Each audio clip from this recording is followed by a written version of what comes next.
Hello, my friends. It's so good to be back. It's so good to be streaming. The tavern doors are open. So come on in, have a seat, have some meat and relax. Hope you're all having fantastic days. It is once again that time of the day, that time of the year. A brand new story to be told around the tables throughout the bar.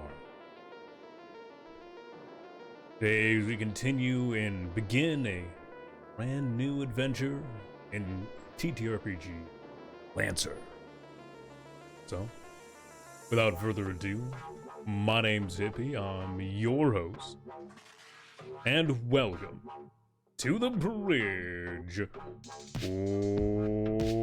What's up, ladies and gentlefolk? Oh, wrong one. This one.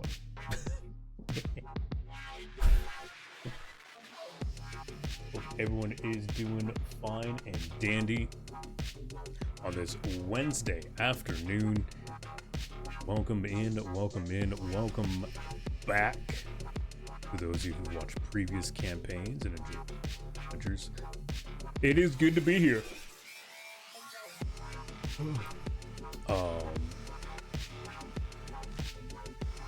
Yeah, so we're gonna be starting a brand new Lancer campaign. This is based in the same world universe that I built for the previous campaign, though slightly different locale, which we'll get into here shortly.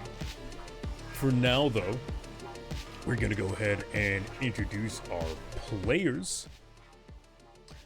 Go ahead and say hello. Hello. Hola. Each and every one of you. Hello. It is so good to have y'all. It is so good to be back. I am very excited to be running another game, Lancer, and seeing where shenanigans take us. We're gonna go ahead and begin by simple introductions. Feel free to introduce yourself, who you are. If you do anything like social media management, streaming, or any kind of cool job, feel free to mention that and or any links and stuff, and then just say who your character is. So we'll go down the line. We're gonna start with Dragon. Who are you? Who are you playing? And who's your father? Hi, I am the Gaming Dragon. I do indeed do my own stream thing here on Twitch. But I am here today playing Derek Giles. And I'm here to do a job. I'm getting paid. Yep. Merc time. Yeah, that was totally part of the contract. Yeah, 100%. Yeah. Yeah, definitely, right? Yeah. Right? It was there on the paper at least. Kaiser, welcome back, my friend. It's good to have you again. Who are Hello. you? Who are you playing? How do you want to die? Hopefully not by explosive chest cavity this time, but it's time for that. I'll be playing Gregor Dullahan. He's a quirky little fella. Yeah. Thank you, Nice. adventurer. Your follow is much appreciated. Lynx, welcome as well. Who are you? What do you do? And what's your favorite flavor of ice cream?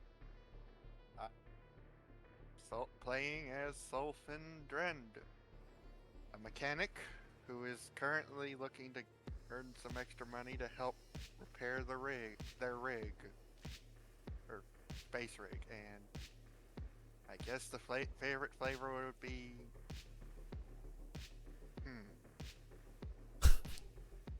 sea salt caramel. Well, yeah, that's a good one. All right, you don't die immediately. Thank you, boss. And of course, the ever immaculate Mori Hellcat. Though I'm sure you need very little introduction. Mori, who are you? What do you do? And I don't know. When do you like to nap? I stream every once in a while on Twitch. I try to do the best I can, but the schedule's kind of all over the place right now. When I take a nap, oh wait, I'm playing as Nima. next soldiers just trying to make their way, make some money. This is my first time playing Lancer, so I'm kind of looking forward to getting into this tabletop RPG. Especially considering everyone that I talk to, it's like, oh my god, Lancer is so fun and crazy. Da, da, da. It's like, okay, I'll see if I get lucky, and here I am. Favorite time to nap, after lunch maybe, or after dinner. Right after a good hearty. Yeah. Fair. And then last but certainly not least, Sig. Who are you? What are you doing? And when was the last time you went to the zoo? So I'm playing Wolf, mercenary that's just has arrived at this planet because he's really got nowhere else to go. Nowhere else pressing anyway. Fair. And you asked when the last time I went to the zoo? Yeah. Like 10 years ago? Go to the zoo again. Now, I've never been to a zoo, but that's besides the point.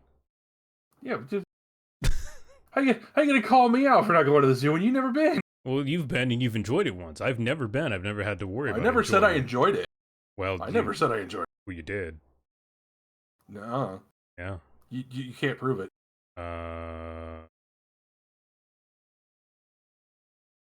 Really? Sig, why not go to the zoo? They might have like new exhibits and stuff. Right? Listen, might I have a don't polar want to bear. see exhibit in the zoo. That man needs to be making more music. Exhibit art? Anyways. The rapper? Okay. I don't know who What? that is. I don't know who that is. I heard you like What? Mac, so I put a Mac in your Mac. Nope, got nothing. No idea. Yeah, got nothing. Fucking Anyways. young people. Heard you like boots, so I put a boot in my boot. Welcome each and every one of you. Thanks for being on. Also, for because people are really bad at introducing themselves, you'll find Kaiser at Sarcastic Kaiser here on Twitch. Gaming Dragon will be the gaming_dragon here on Twitch. And Mori will be found at Mori Hellcat here on Twitch. All of them are wonderful characters. Please go and enjoy the content whenever you have time and support them as well. I thought I said it. No, you definitely just said that you stream on Twitch. Okay. Yeah, you and I did the thing. We both did the same thing. I We were- see. Yeah, we were both like, yeah, sure. That we said the thing. No, neither fucking one of us said the thing. Mhm. Not a single one of us. Easy peasy. All right. Let's go ahead. We got your wife in chat. Yeah, Being the goat. yeah. That's my wife. She's the fucking greatest. Yeah, Yeah. seems normal. Yeah, He that's knows it. what to do. Yeah. Oh, she knows what to do. Yeah. She knows how to do it, when to do it. Giggity. She's also a really good mod here on Twitch. Oh, I probably shouldn't talk in the chat though. She, I'm gonna she get banned does so seem like a bad. really good mod compared to a lot of the others I've experienced. All right.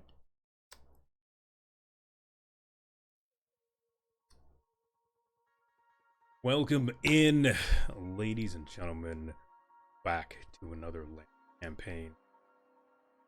Welcome to Lancer Breaking Ground, Episode 1, The Landing Zone. We are back in the space orbiting around Tumbuska, though no longer in the Gravity Well, this mining space station that has claim to one of the orbiting asteroid fields.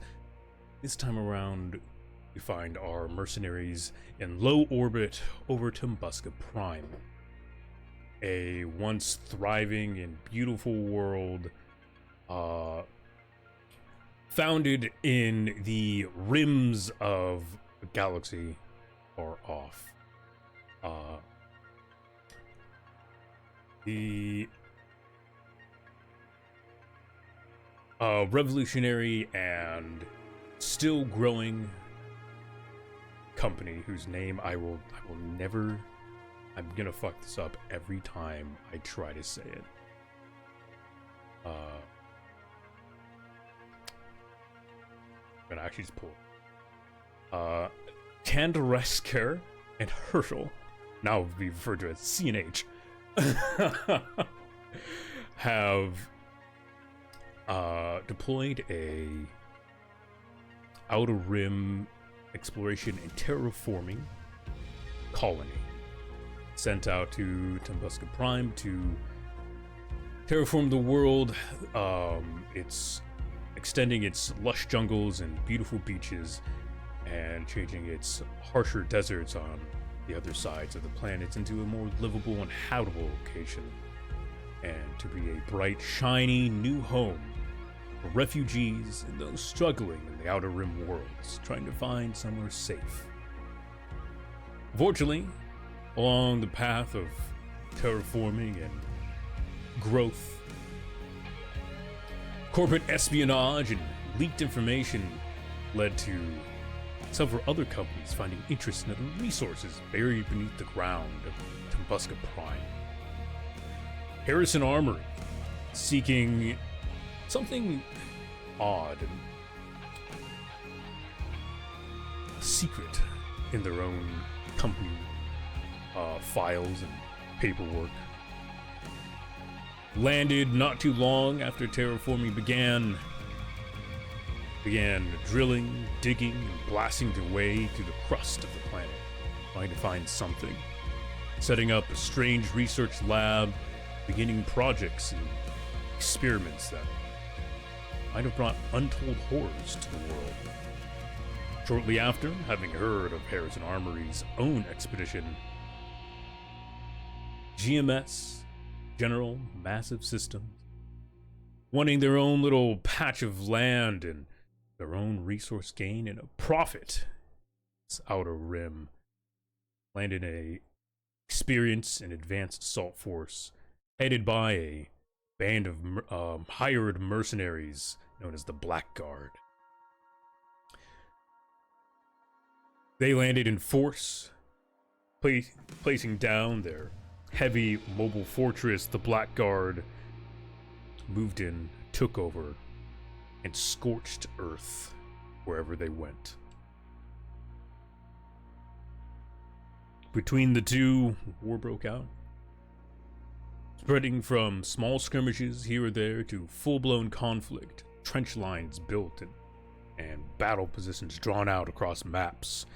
The heavy drilling from their landed companies, landed mining companies, trying each their best to drain as many resources as they can before the other can get to it, have left their scars and corruption taint upon the planet.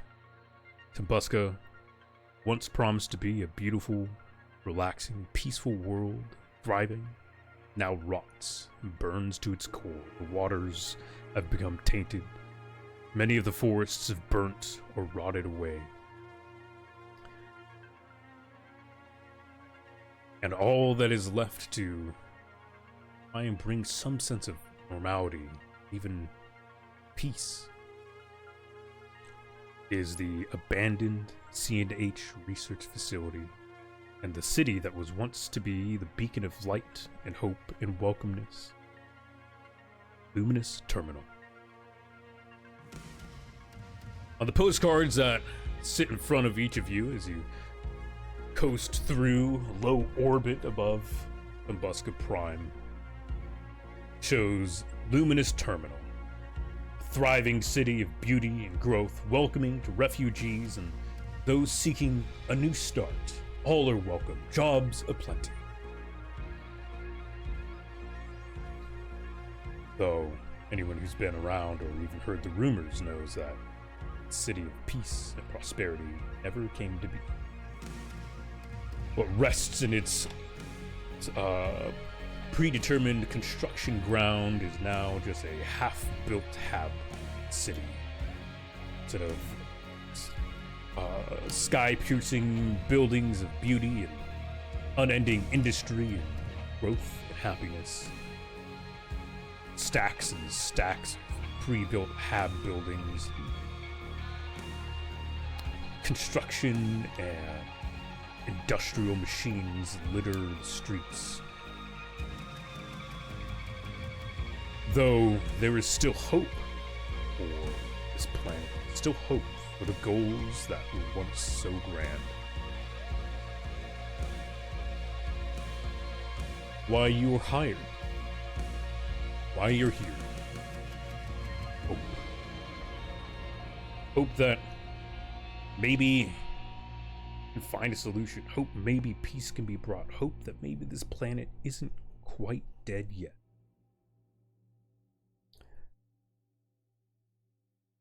But hope only goes so far. Paid mercenaries, you know your job. At the end of the day, fighting and killing is what's going to get the job done. There is no hope. You guys sit in a pseudo lobby / loading bay inside this low orbit spacecraft. The pilot announces that you'll be landing in about 30 minutes.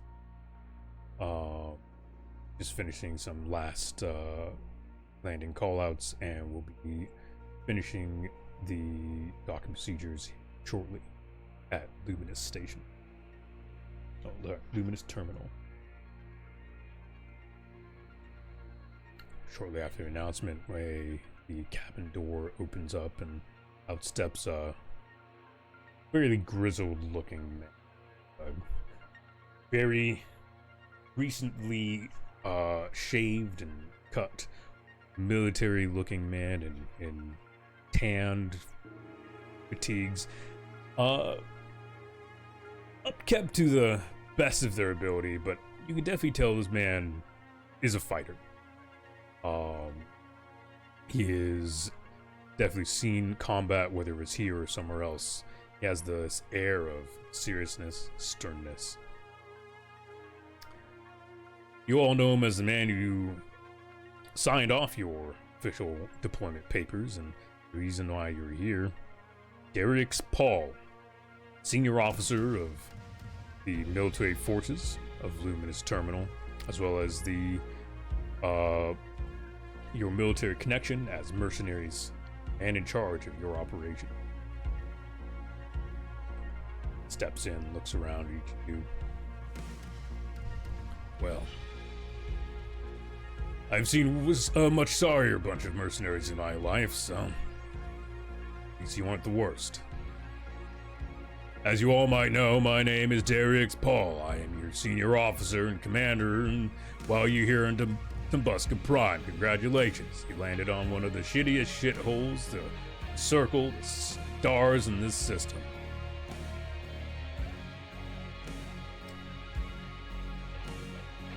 If you didn't know already, you'll be fighting on the front.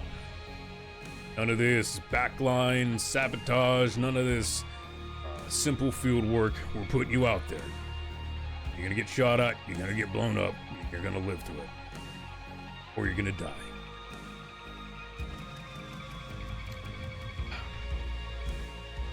But I'm not here to give a speech. That's up to the man behind me. He steps aside, and behind him steps forward a man, a much cleaner looking man, broad shoulders, shoulder length, black hair, outlining a fairly fine facial features, brown eyes, wide but still with this air of kind seriousness. His lower jaw, you can see, the lower left part of his jaw, you can see what can only be the remnants of scarring from some kind of blast.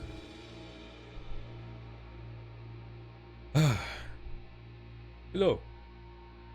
My name is Jabir Vintish. I am your corporate liaison with CNH. And yes, I can already see the looks in each of your eyes. Another corporate, another suit. Fret not. Before I sat in chairs, I sat in seats similar to yours. Though not officially declared a Lancer or even a proper combatant, I fought in my own revolutionary wars of previous times. I know what the front is like. I know it is not anything to laugh about or play with. And as much as Master Sergeant here would make it seem otherwise, I do care about your lives. I appreciate each and every one of you accepting this job and this duty. It is not the easiest thing to start a new world, bring a new home. And it's even harder when greater powers seem to get in the way. Your job here to settle things and aid us in bringing some sense of normality back to this planet.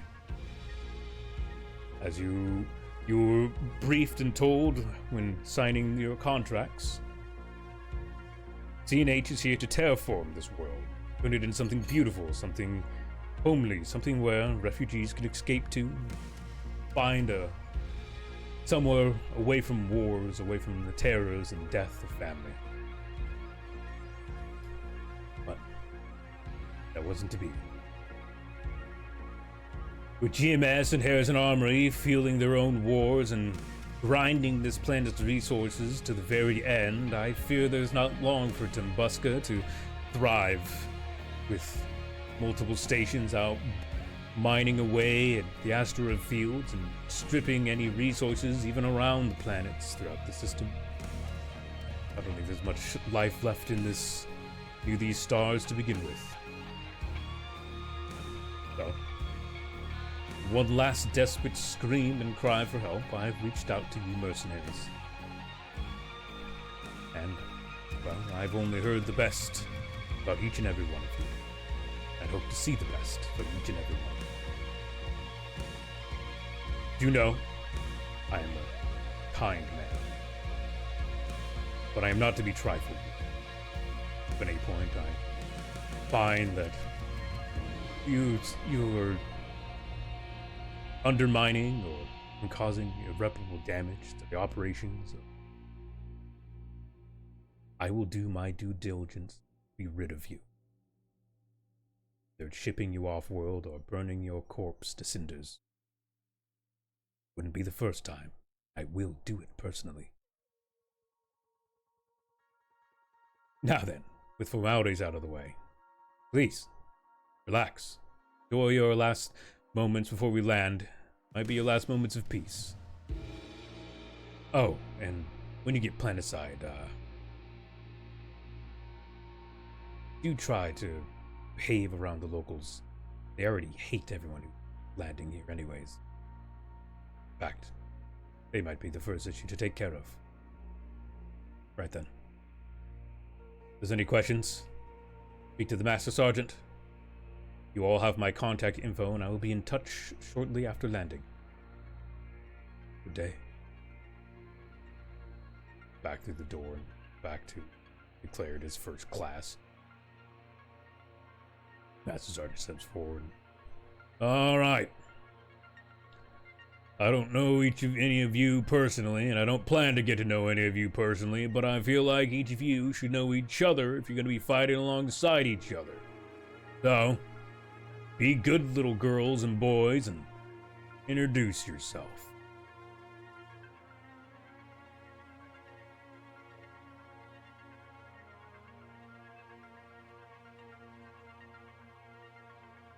Anyone? Man, it'd be really funny if someone with the wolf trait could take out that corporate guy. Am I right? During the speech, maybe?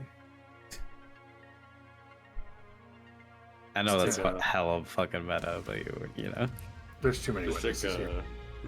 take a long drag of my cigarette and go, well, since seems boss man's over here got their tongues cut, I'll go first. Name's Gregor. I'll be your technical support of sorts. Just don't fuck with my machine. We'll call it a good day, yeah? So, as he introduces himself, Sulfine would be tinkering with something in his hand as chuckled. I'll try not to mess with your machine too. I have my own worries to mess with right now. Yeah. I'm patchy. I tinker a lot. I'll fix up anything we got. Just try not to step on. I like to scurry stuff. Also, Sophine, your personal craft is latched to this landing ship. It will be, it'll be landed and put in maintenance bay in Lumen Station once you get there. Good to know. Also, real quick, I think I want to go ahead and do my prototype weapon use real quick while people do introduction. Okay.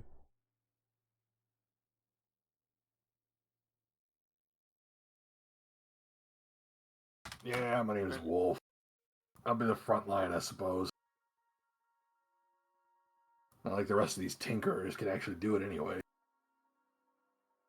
Hey, watch yourself. I ain't just some sit in the back kind of guy. I'll be up front with you, don't you worry. Honestly, I'll be right there with you too.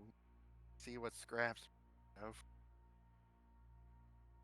It's me. I'm the back line.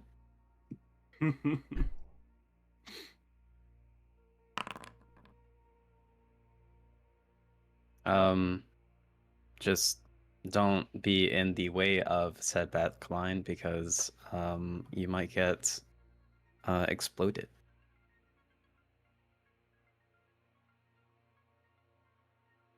Well, pleasure I have a to lot meet of y'all. missiles. It's good to hear that someone you work with got an itchy tricky figure, but hey, whatever works for you, boss man. Hi. Well, pleasure to meet y'all. Name's Derek Giles. I'm here to make sure that I'm here to try to make sure we don't die as quickly as we could. You need some cover, I've got your back.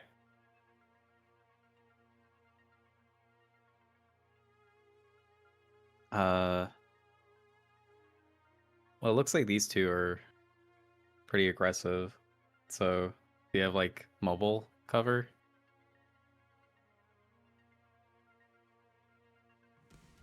I've packed plenty to make sure to cover his head. Okay. Be it deployable cover, use myself. I'll make sure the job gets done. Bet.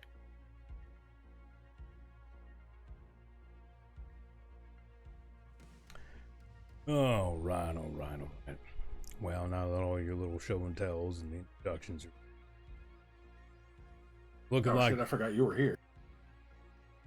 I forgot you were here. As the sergeant glances over at you, interrupt me again, you won't forget. I'm here. Trust me. Right then. Always watching. Anyways, buckle up, sit down, behave. We're about to be finishing up our landing procedures. You'll be following me to the fort. One of the few functioning standing structures that got put up before everything went to shit. Aptly named Fort Daylight. Trust me. Doesn't sound as great as it is. Isn't as great as it sounds.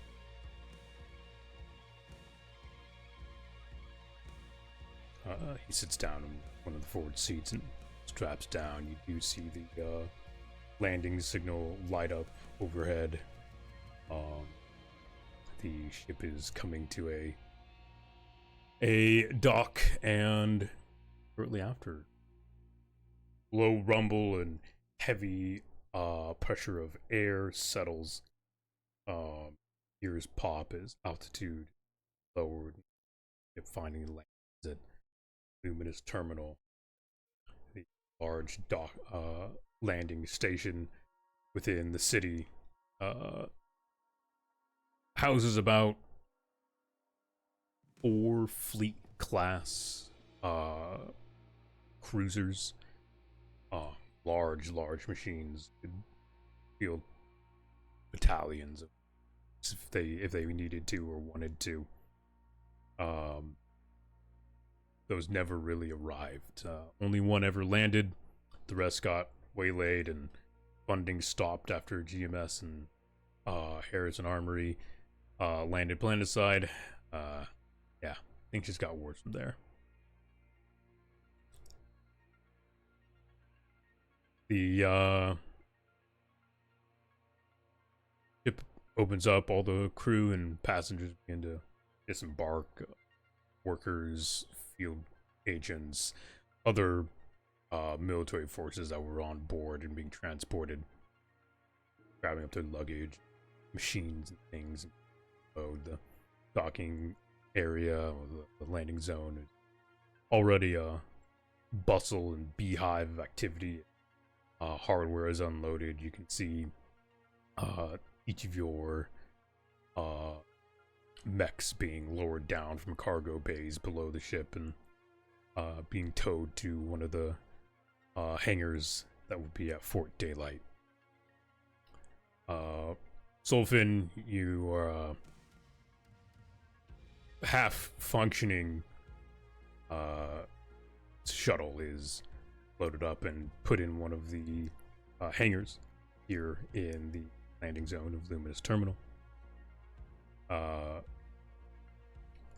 Around the terminal, around the landing zone of Luminous Terminal is one of the few places where it is properly built up. There is infrastructure and proper buildings.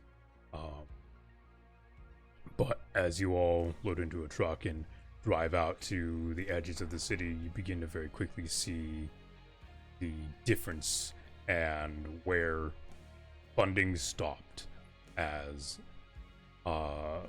solid constructions and building works very quickly turns into stacks and stacks of prehabs, quickly constructed housing and industry. It's not run down, but it is scrapped together.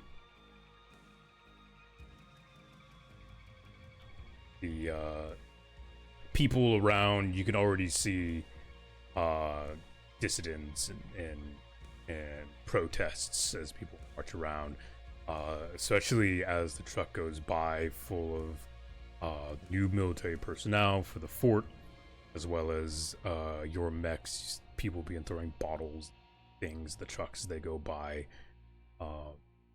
Some police are holding back crowds as you see multiple signs, like, reading generic things like "Get off our planet! This isn't your home! You ruined paradise!" The people of Tumbuska are definitely not happy for more people landing on the planet to fight more of a war they never wanted. Fort Daylight is one of the other few outlying functioning structures. Though the full siege wall never got built around the city, Fort stands on the unfinished side in mostly full glory. Its orbital cannons never got the ammunition or power systems they needed to fully function, and a lot of their more heavy defenses are just unsupplied, and the resources were never there to get them up and running either.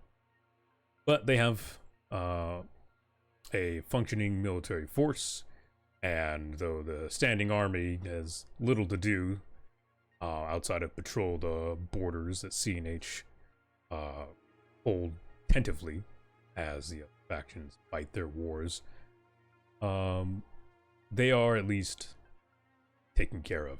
Rations, food, bedding, activities to do. And this is a proper military base. As you drive by, you see soldiers, on marches, patrolling. You see recreational basketball going on, people hanging out, multitude of heavy machines moving boxes, crates, and unloading trucks and smaller craft that have landed inside the base. Finally, you come to what you can only assume is the main logistics and barracks locations. Master Sergeant Dariox hops out of the truck and motions for the 5 of you to follow suit.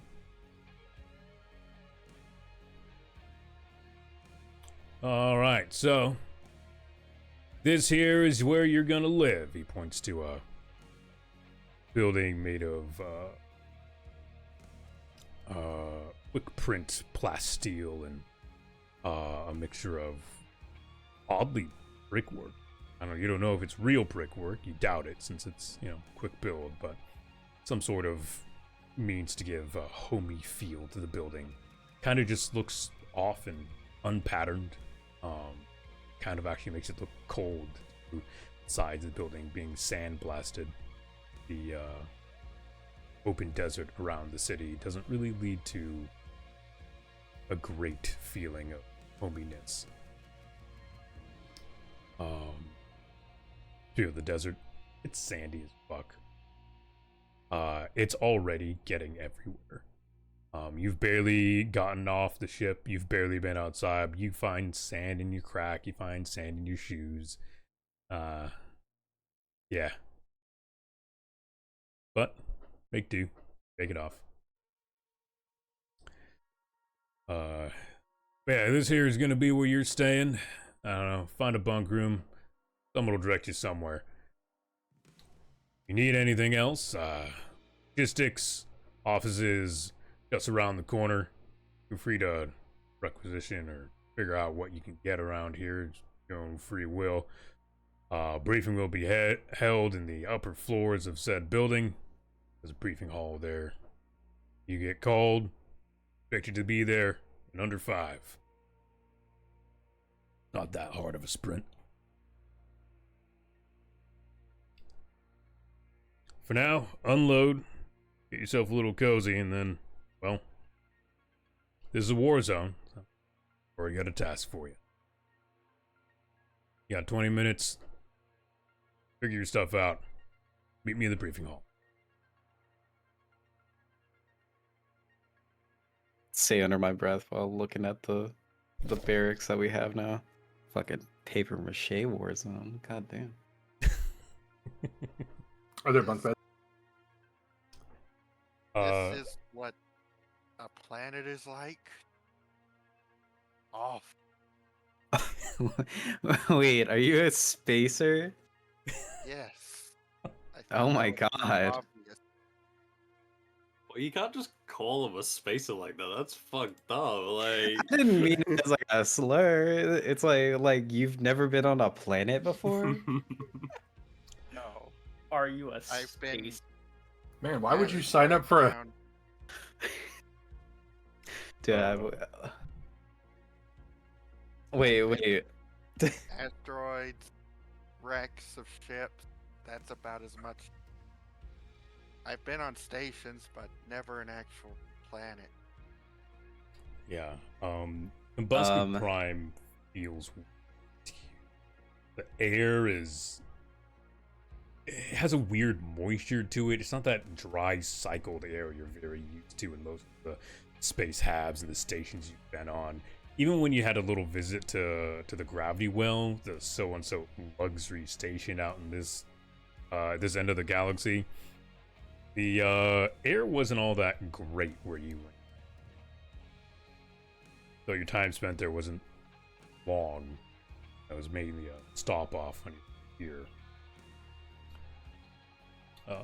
Gravity also feels weird, being so used to either near zero or artificial gravity. Being able to walk around without worrying about anything drifting off is Something you'll need to get used to. Certainly. And Lynx's character is Sylphin, right? Yeah. Sulfin? Yes. Um, can I go up to them and like try to pinch their arm? It's like, are you brittle? Are you okay? I've Are your bones okay? Do you need milk? I Have you I've been cured your around bonitis? asteroids. I've been around wrecked ships. I can stand this. It's just this Okay. feels like being around the metal destructor. All this dust, sand, whatever, gets Oh, yeah. everywhere. Oh, don't worry. You won't get used to it. Or you won't. Yes. You'll get off the planet as quickly as possible. Hell, Yeah. You'll get used to it, says the smoker. I Well, it's can still not the tell. worst I've ever seen. I need to go look at scrap and install the prototype I've been working. Maybe do some retrofitting with all the dust. It doesn't clog up your gears. Definitely.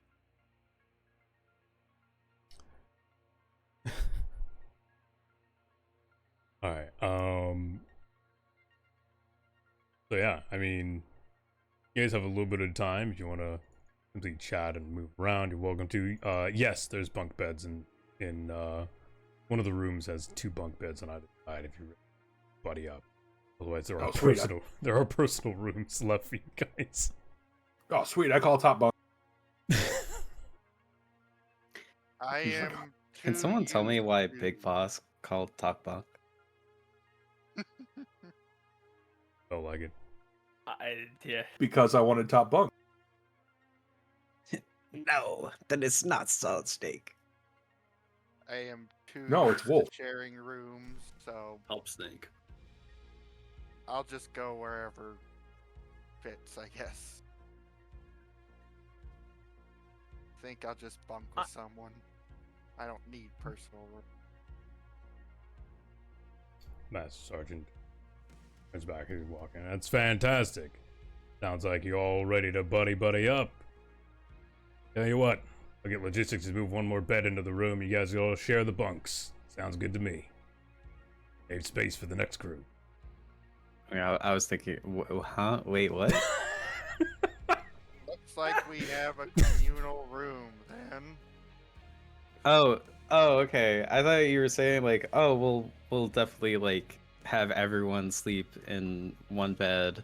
No. There's 2 bunk together. beds in the room. He said he'll grab one more bed for the 5th person. You're just gonna fucking sleep in. Oh, okay. I mean, I was gonna probably sleep on my Mac, but you know. Oh, that's definitely not, like, comfortable. Okay. Well, if it's comfortable for me. Hey, For me, that is not too comfortable, but you can get used you can get the extended cab and actually have extra space to sleep in Yeah. your I Mac. actually. Yeah, no, it's like I've actually got the room to do that. True. Just get a trucker cab and Yeah. Oh yeah, true. We'll sign up for this. Hope you can enjoy the smell of my wonderful No, choice.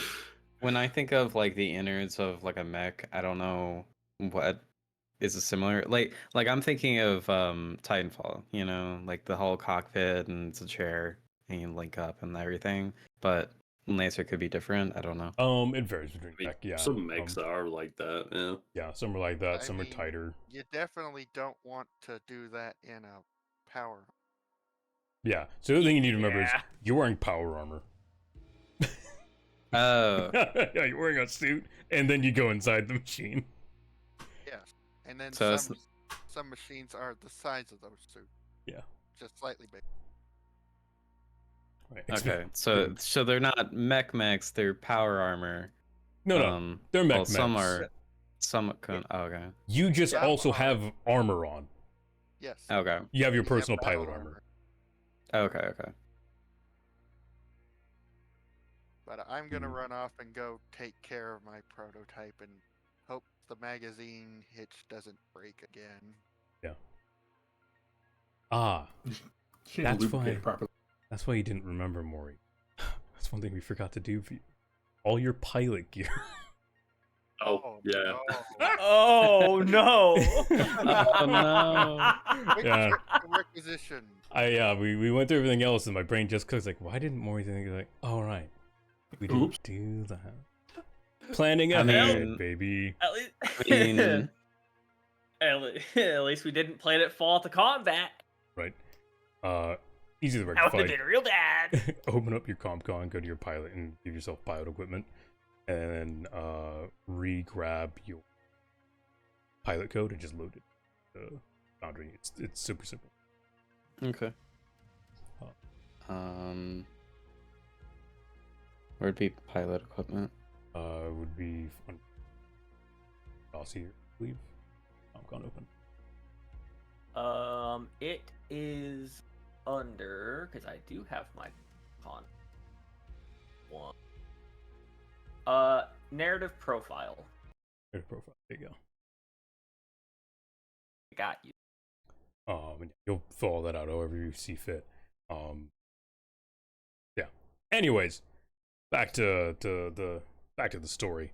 So yeah, you guys are shown to it's at least a spacey room. Let's say it's 40 by 30. It's a pretty big room. Ceiling's about 10 feet high. There's a couple LED lights that give mostly enough light to fill out the room, and in the middle there's a simple table about the size of a card table. You guys are your whatever personal luggage you guys have. There's a foot locker for each of you at the end of the each end of the bunk beds, and then after a short bit of time, a couple of soldiers come in, huffing and puffing, dragging and half carrying a heavy metal bed frame. They tuck it into they put it over against one of the walls, just underneath the window in the center of the back wall. Look outside. Has a mattress and stuff. And yeah, a fifth bed is supplied. They also drag in a foot locker and just kind of tuck it under the bed for whoever has that bed.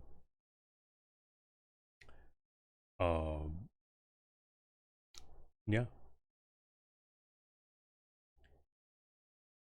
there anything anyone would like to do in this bit of time that you guys have?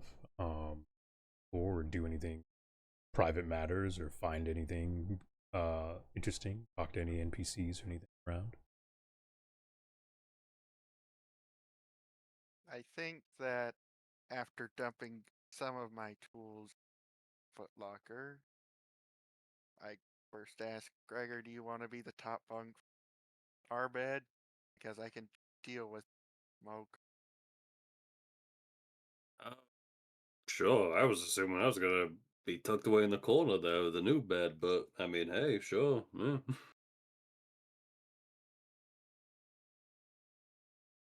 Doesn't smell any worse than other too. But after that, I think I'm going to head over to the mech bay and just back Oh, get yeah. to know the engineers there. Alright. Yeah, you go and scrounge around through engineering and whatnot for a bit of time. Also, I will say in the room in the middle of the table is a entertainment holo. So if at any point, you guys want to fucking watch something, put on the news, display anything, there's a holographic projector in the All right, we're playing Warhammer. Let's go, nerds.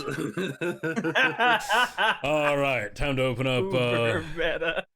Time to open up Dark Tide. No, we're opening up Tabletop Sim. We're gonna play out a Warhammer 40k tabletop game between a couple of the players. Hell yeah. I proceed to set Probably one Rogue model Trader. down. I'm gonna set one model down. It's just a Warhound Titan. Fantastic. Right. This has actually been a secret journey for getting all of you into the Warhammer tabletop game. Congratulations. Listen, I want to play a mech inside of a mech game. To be honest, we probably could do that as just a side. No, I don't want to fucking run Warhammer while running Lancer.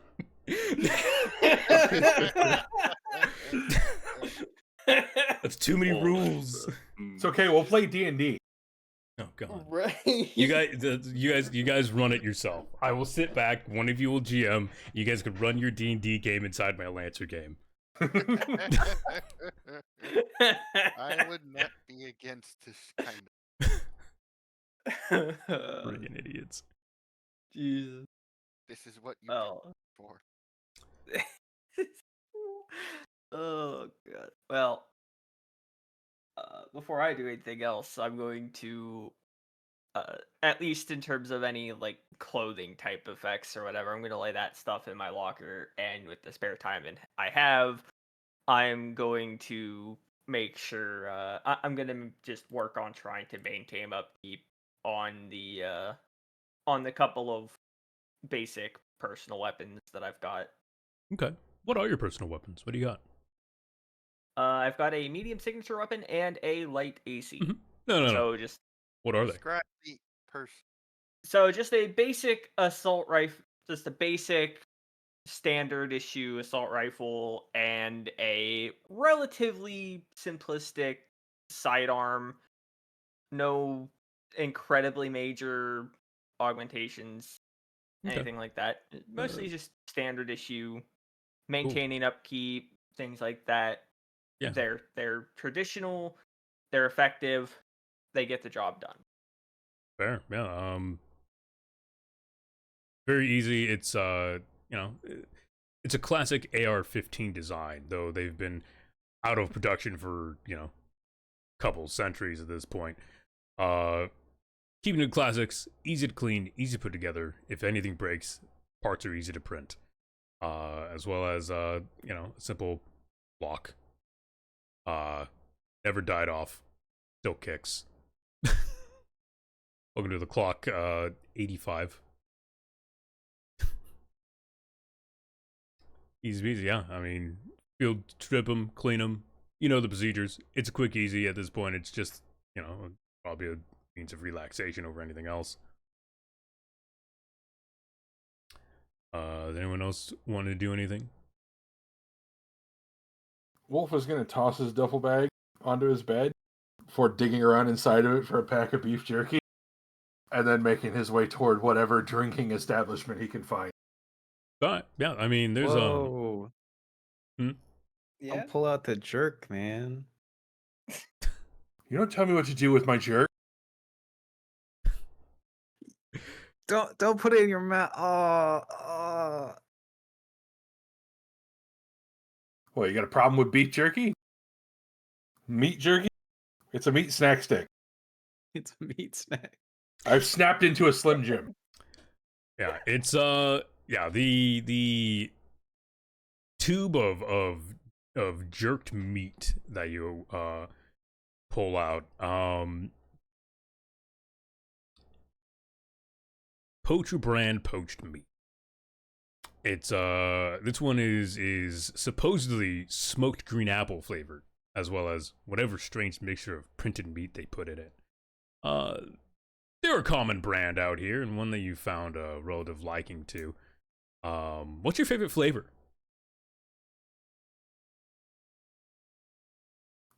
Jalapeno pineapple. Oof, yeah, that's a good one. Their specialty on that ran out a couple years ago, but you have a couple stocked up just in case, hard times. Listen, when I had money, I bought pallets of the stuff. They're stored all over the galaxy at this point. Land on a different planet, Wolf wanders off, like, where's he going? Digs a fucking hole in the middle of a jungle in nowhere, pulls out some smoked jalapeno pineapple jerked meat. Hey, you guys want a snack? Anyone else digs this shit up, they'll be like, "Oh, we found some buried treasure or ancient tech." No, it's fucking. Listen, it is buried treasure to Wolf, okay? It's just Wolf's jerked meat. Right. It looks as unappealing as it sounds. It's basically a Go-Gurt tube. The outer meat layer is dried and allowed to give that slight firmness, but it's less like a a proper dried smoked firmness. It's more like you left a steak out for a couple hours, the kind of hard feeling it gets on the outside. That's what it is. Yes, it has a patina. They have no expiration date. That is concerning. Why would my jerk meat ever have an expiration date? That just means it is not a food substance. Listen, it's hard on the outside, soft on the inside. It does have a nice it does have this one does have that nice green apple smoked green apple scent to it, though. Rather pungent. The taste isn't really near it, but it's a nice smell. How the fuck would I know what apples smell like? You know what it smells. It says it, and you know it. You know because it smells like I'm it. I'm assuming that this tube of smoked mystery meat actually smells like the thing they say it smells like. Yeah. I don't have a fucking clue. Exactly. How would I? Hey, anybody know what an apple tastes like? Can you tell me if this tastes like that? Anyone here from a post-production core world and or some kind of corporate world where an apple would exist? No? Weird. I think I've heard about these. Huh. No. I'm gonna just take their word for it. Yeah, you take their word on that, buddy. You have fun with your jerked meat snack. Oh, I intend to. Right as soon as I find a bar. And he just goes wandering off. Yeah. Though the barracks down below doesn't serve hard liquors, you can get essentially Space Course Light. Oh, we're gonna have to fix that. Where is my Corona? They cured it a while ago. Oh no, not that one. Okay, so I need to craft the thing. I'm gonna craft them a still. Still, there are bars in the city. Within Lumina Station, there are places to eat and drink and find. Though, at the current moment, you certainly don't have the time to go do that. If you would like to attempt to endeavor in making a distillery within the base, that is something you can do in your free time. Oh yeah, that was the intention. Yeah, I'm gonna make my own distillery right here on the station because we have to have hard liquor. Wolf begins his going to personal go ahead project. And corner that market, huh? Yes. Would anyone else like to do anything now that we've described the perfect meat snack? You and your poach. Look, I love poached ham. Great. I can't think of anything to do right now. No. No. Yeah, I mean, simply enjoying some peace and quiet before anything major happens. Enjoying a simple smoke. I guess one thing I do want to ask: your smokes, are they proper like burning smokes, or is it simply more of like a digital inhalant, or like a vape than other? Oh, 100% burn. Yeah. Okay, yeah. So yeah, the room does already smell of smoke. These are unapologetically cigarettes. And honestly, they're probably some of the shittest ones you can find out here. The rim doesn't get the greatest. And yeah. I think he could at least smoke menthol. They get the job done. I'm not gonna complain. And Nima, did you want to do anything while you're got a free moment? Look around, find anyone, do anything, take a nap.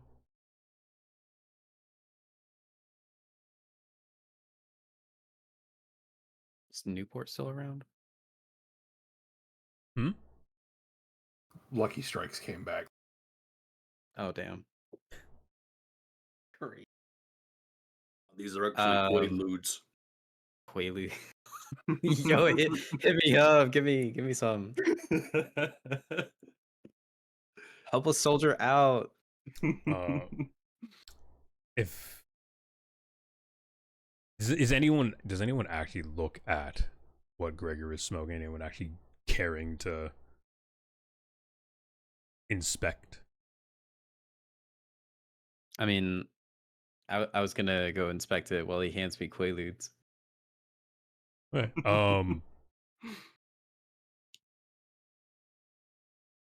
The canister, and I say canister because it's a metal tin, Mhm. is completely unlabeled. It is simply full of cigarettes.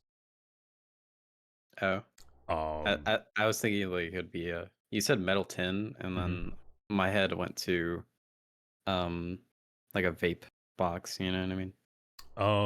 it's about the same shape and structure as an actual cigarette case, as a clasping magnetic lid. But yeah, it is unlabeled, and the canister looks fairly unforgiving. The cigarettes that he smokes are the end has a kind of a green, like a almost like a dirty green tone to them. The Dirty. usual orange filter butt is instead a solid black tone. And though the lighter he uses to light them burns orange when it does ignite, ignites more of a static blue.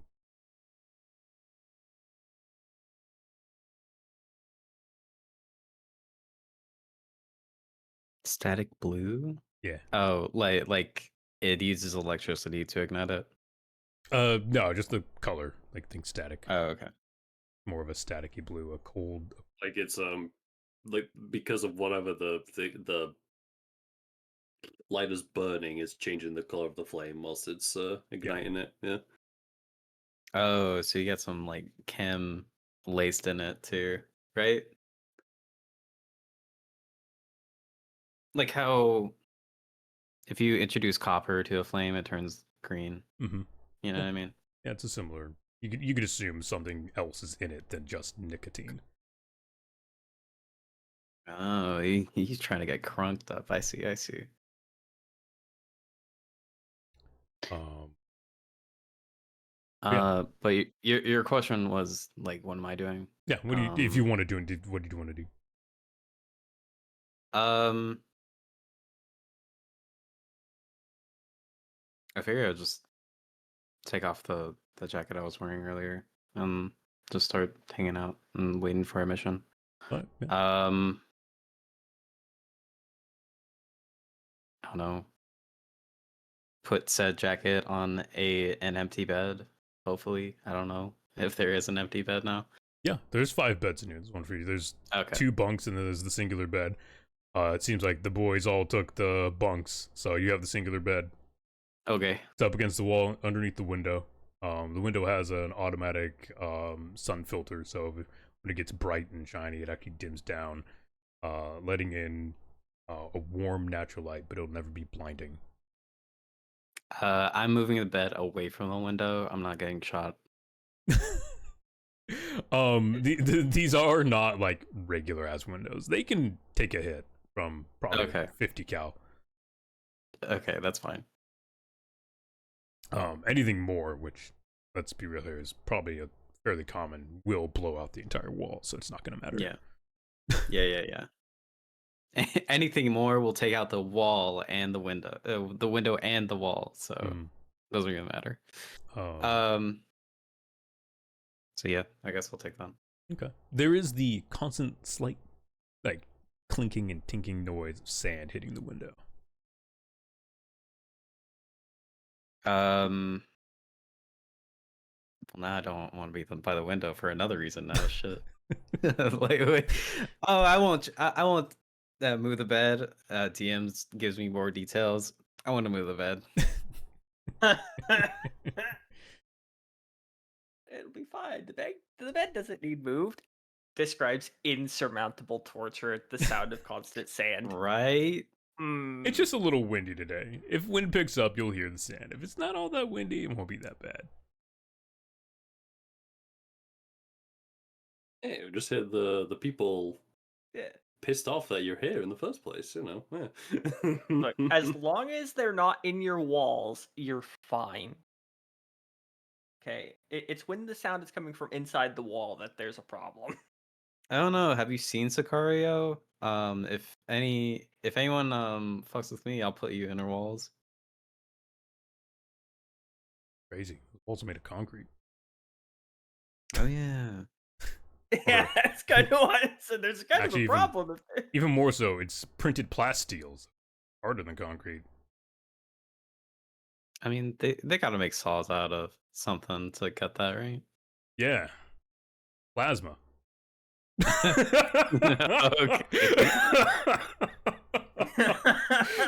This is 15,000 years in the future. Yeah, they just Yeah, cut it well, with plasma. Warhammer is 40,000. Come Okay. on. Yeah, they Gotta use- We're not there say, yet. there are things that can cut through metal. Well, yeah. Plasma. I have one such. Who needs to cut through metal? Just go through it. Easy. All right. So yeah, it was a bit of just kind of relaxing and vibing. Emily, this short conversation about Gregor's smoked and the strange discovery of what the fuck Wolf's eating. Time passes in about 30 minutes.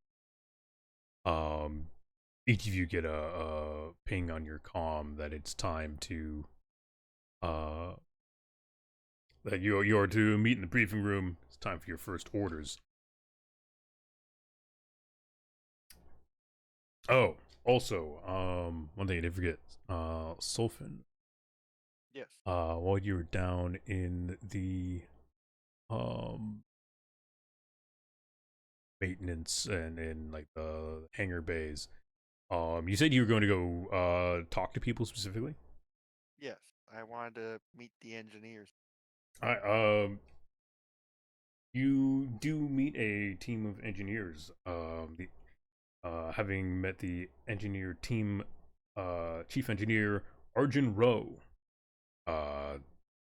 scruffy older man, is darkened skin, tanned and browned by the desert sun, and scarred by the blasting sands and probably other things.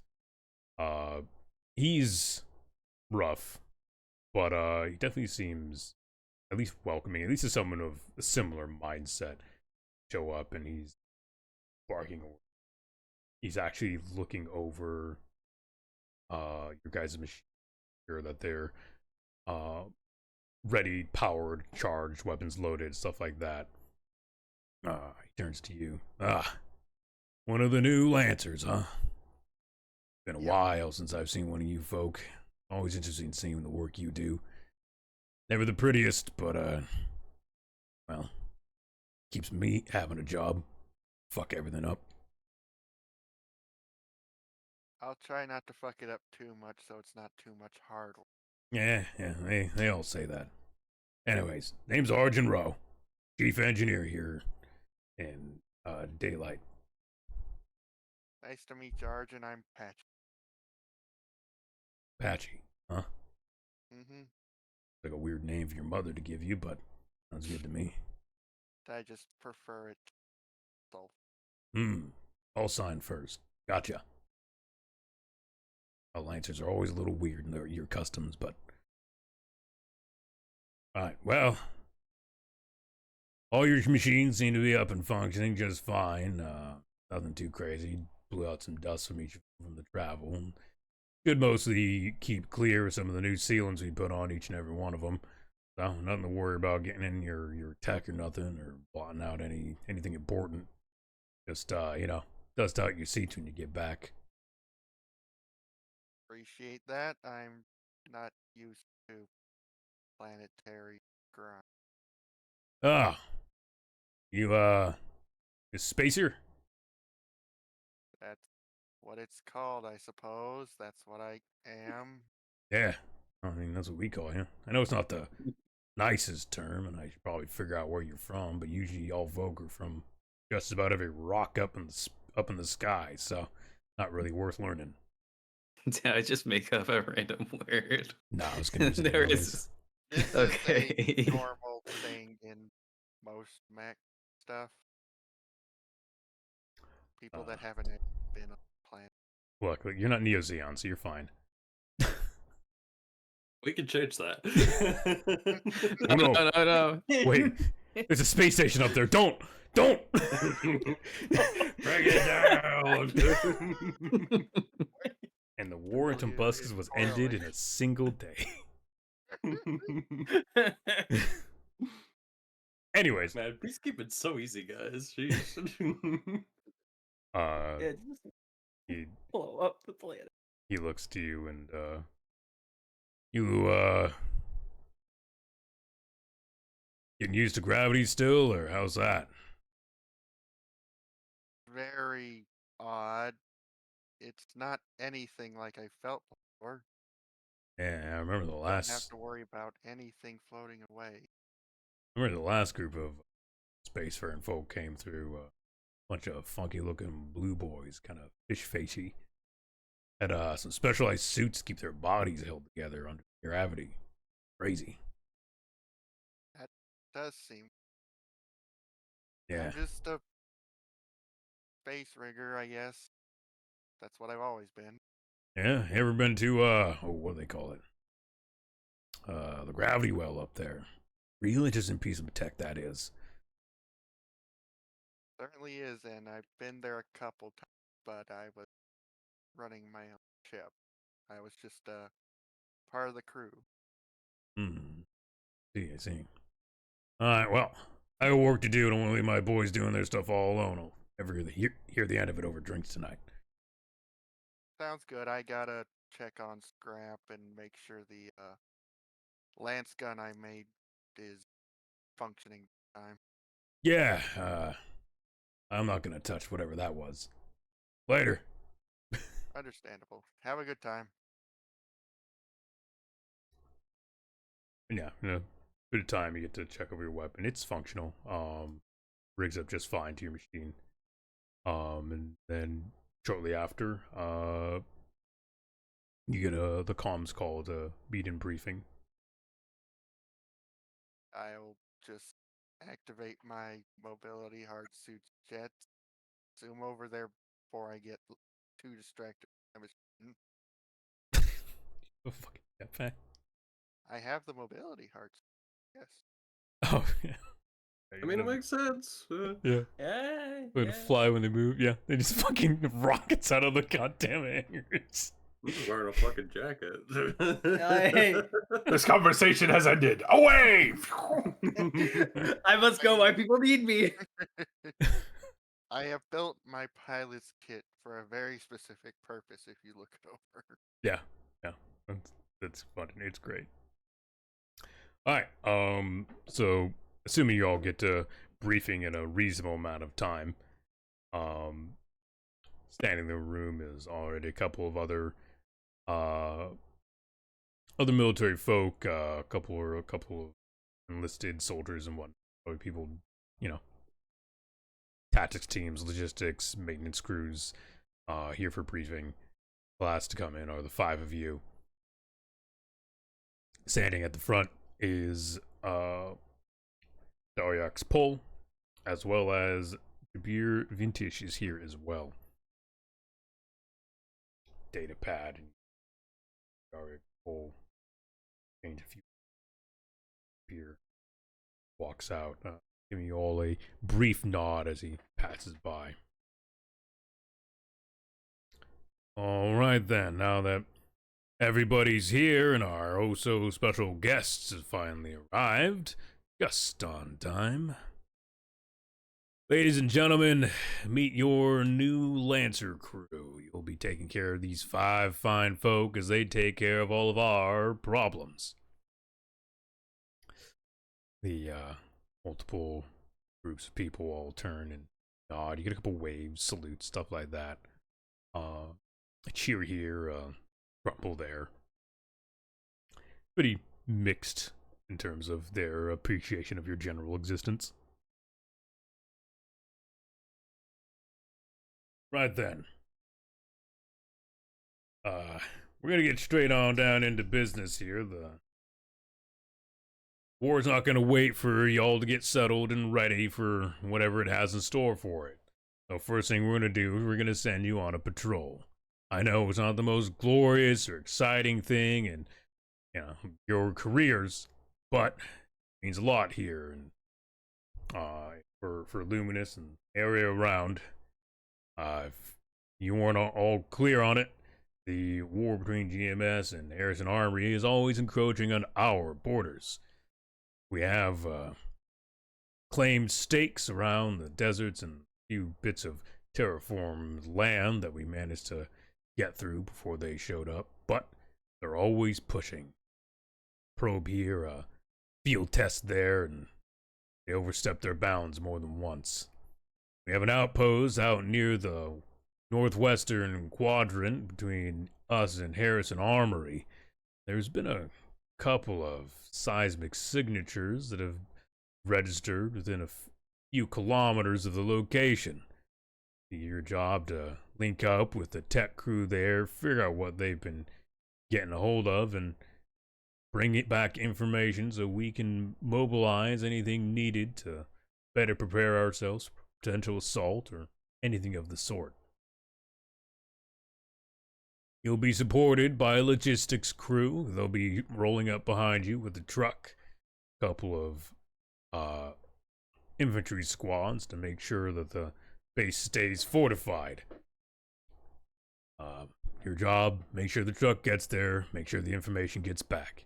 Easy as that. Simple, grab, and return. If anything happens to show up, blow it up. Don't care who it is. If it's not one of ours, we don't want it around. Especially not up there. Y'all have any questions, requests? No, I'm good. If it ain't ours, kill it. Got it. Simple Pretty as that. Oh, Orders That's easy enough, boss man. Yep. Orders are clear. fantastic. Orders are clear. One more thing. There has been a rising of resistance machines wandering through the deserts. If you see them, as I said, blow them up. But be lenient. Don't just open fire if they're, far off. You just feel like shooting something. Wait until they try to engage or something of the sort. The last thing we need is more pissed off locals around here. It wasn't all that obvious, a little strenuous.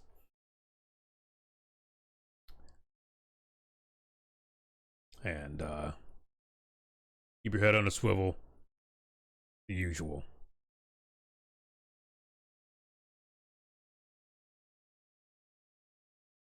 The Master Sergeant closes up his books and steps out, and shortly after he leaves, a woman in her probably late 50s, her kind of puffy, curly, graying hair goes just past her ears. She's got a couple tattoos around down her arms, and you can see one over her eyebrow and down her side of her face. A mixture of tribal and symbolic imagery all over. Walks over to the five of you. All right. I assume I should introduce myself. Name's Gallia. I'm your logistics officer, chief officer. If there's something you need or information you want, you come to me and I should be able to get my hands on it, unless it's, behind 18 walls of paperwork. I'm not doing any more paperwork. Ain't my job since I got promoted. But The Master Sergeant's always a little thin on his explanations, so I'll do it myself here. You want to be a little careful with engagements. As he said, the resistance or rebels or whatever the heck you want to call them have been a nuisance. Doesn't matter who it is or what it is. If it's in their way or they don't want it around, they tend to blow it up, steal it, or generally impede on anyone's business. That includes technicals and transports of supplies. They even managed to blow a GMS transport ship out of the sky once. That was a show and a half. But they're generally not as well equipped. Junkers put together, industrial mechs turned into war machines. Nothing scary, just don't let them touch you. People you gotta worry about, Blackguard. Fielded and paid by GMS to be their front line, Blackguard have been a fairly ruthless and unwelcoming new addition to the war front. Between their specialists who heavy armed equipment as well. They tend to follow a protocol of drown you in bodies until someone with an actual job gets there. Their legionnaires are brought in from out-of-system penal colonies or conscription worlds, and, well, they might as well be fucking endless from what I can tell. Most of their legionnaires are untrained or given minimal training to make sure they make it to a battlefield and at least shoot something. But it's their specialists you need to worry about. Their leader units and anyone given an actual position of duty, someone to be concerned with and should be a priority target. Generally, thicker armor, heavier guns. Easily distinguished by their green and black color tones. They don't blend all that well in with the desert, but get out in the jungles and you'll be quite surprised how easy it is to find a horde of 10 to 20 of those legionnaires on you. Outside of that, Harrison Armory seems to be fielding a quick response force. Nothing crazy. Just a whole lot of frontliners. Career military, you know the usual. You've seen them. Some of you are them. No mercs, just Harrison Armory machines, Harrison Armory troops, through and through. They send more than GMS ever has, but each one is, I'd say, less of a soldier than any of the specialists from Blackguard or GMS. We also had a couple pings of ships floating in and out of orbit, unregistered, and we're not really sure what they're doing up there or why they're here, but if they ever show up, well, hope they're friendly. That's all I can say. And, yeah, if you need anything else, any requisition, any tools or gears, you find anything that you think might be helpful, just let me know. She nods and walks by.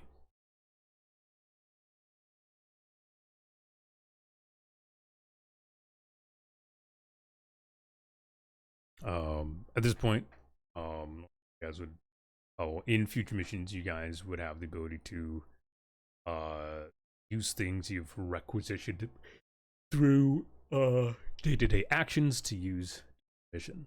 Currently, you just landed, so there is nothing to add to your requisition. So we simply move forward to planning, anything like that. I assume all of your kits are already set. In the future, again, at this point, you would be able to swap out any gear or anything that you think might be better used during mission. Your mechs are literally printed on the spot. Or simple machine weapons and things are easy to place for you as lancers. You are the cream of the crop. You are treated above the rest of any normal groups because it is duty, and people assume that you will get done whatever needs to get done. So yeah, in the future, when you get more licenses, more license levels, unlock more equipment, you are basically free to exchange any part or any machine you want before a mission. Are there any questions about anything before we move forward?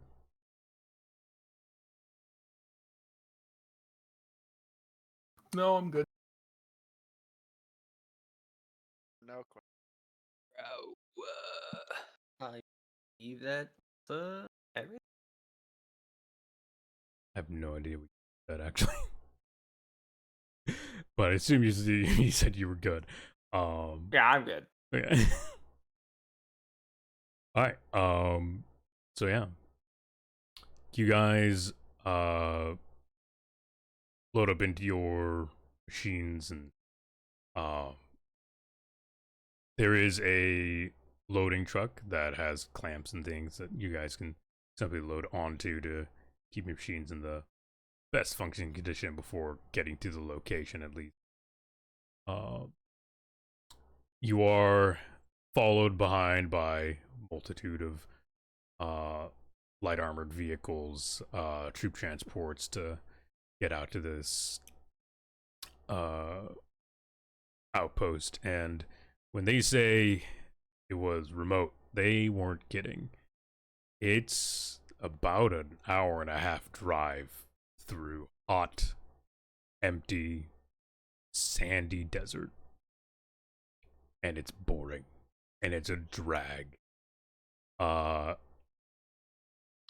There's nothing to see here but what might be considered a dirt road. And the shape of rocks in the distance. Dirt road. I spy with my little eye something that starts with the letter B. Is it a boulder? You're right, it is a boulder. Mm, For maybe the 20th time, it was a boulder. See, I think that one right there, I think that's a rock. It's too small to be a boulder. No, it's just a smaller boulder-shaped boulder. Ah. It's about the size of a washing machine. I didn't know we had a resident geologist on the team. I'm sure that's going to be so helpful. I don't know. I have approximate knowledge of many things. Man likes his rocks. Well, yeah, they make What great again? impromptu weapons. Fair. And yeah, as you go, as you stare at rocks, about an hour into the trip, staring at a rock, you call out for a boulder and realize that at a glance it certainly looks like a rock, but it's actually the sandblasted remains of a blown through mech, crumpled and buried half in the sand. And you see another and another mix between rocks that impacted into the ground, mostly buried like a graveyard. A series of machine 10, 20, 30. They drift off in the distance over the dunes and throughout the sand, and just a grim reminder that this is in fact the war front.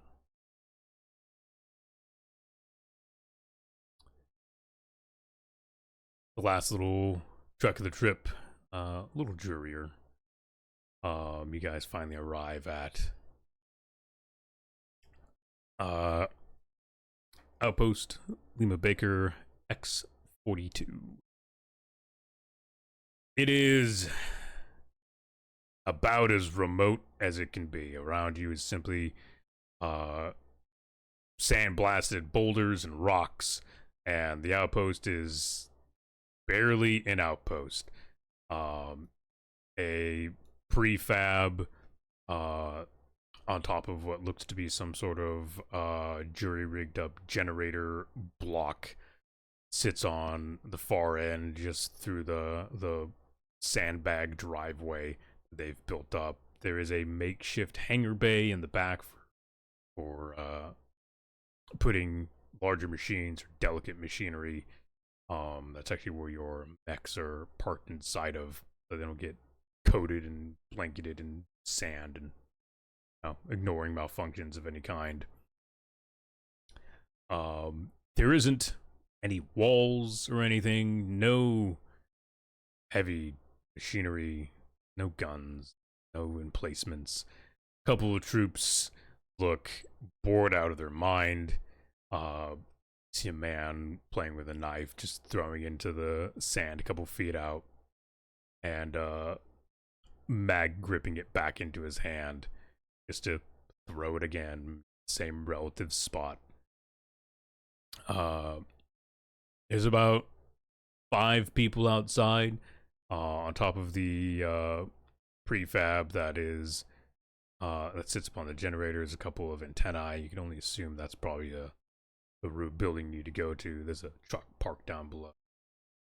Across the dirt road, you see again more stacked prefabs, makeshift barracks, and it looks to be maybe a store, whatever they can consider a store out here.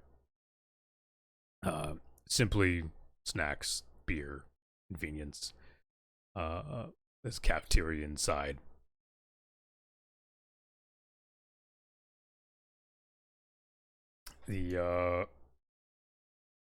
All the forces begin to unload. Your machines are again placed inside of the rigged up hangar bay, and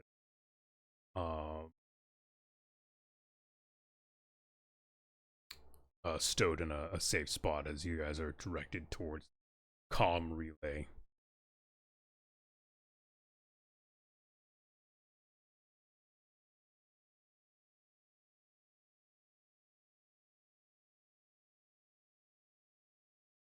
Paint stripped metal doors. Metal door is requires keypad, but you guys are let in. 3 men sitting inside look tired, bags under their eyes. You see multiple cans of Devil Black, civilianized energy drink that comprised from its base composition is an old combat stim.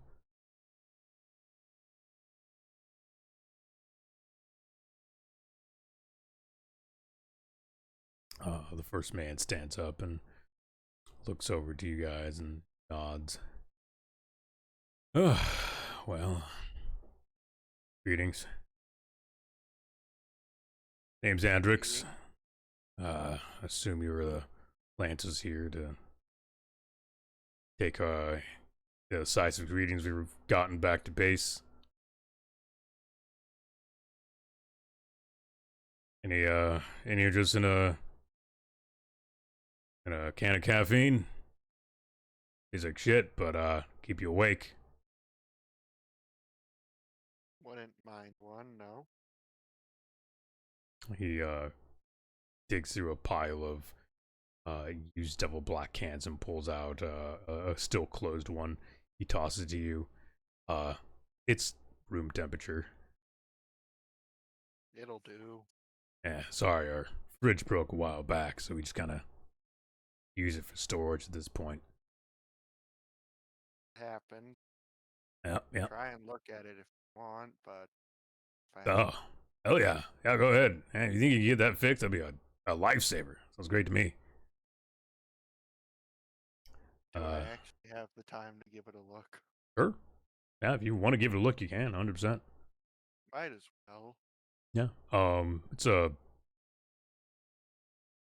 5 by 4 fridge.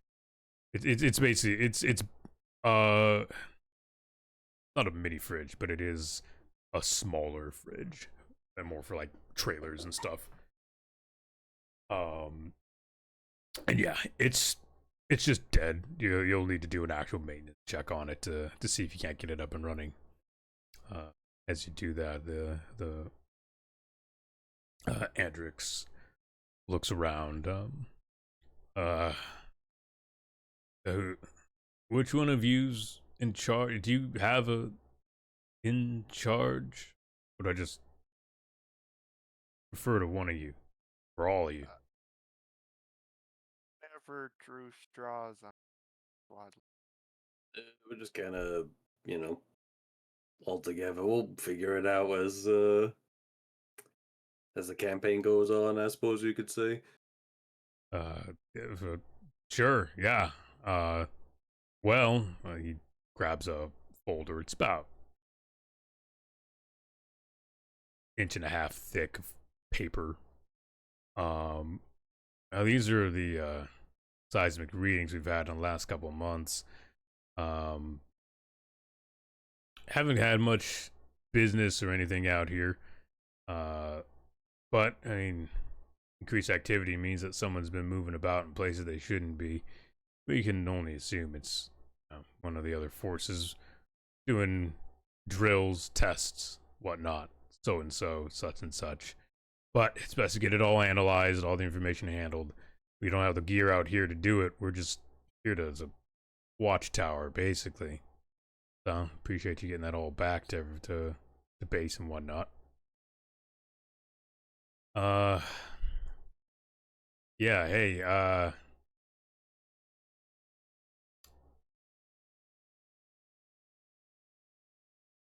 how's the fridge looking? It's dead. Think I can try and work on it, but it's gonna take him. Yeah, go ahead and give me a I do have hacker.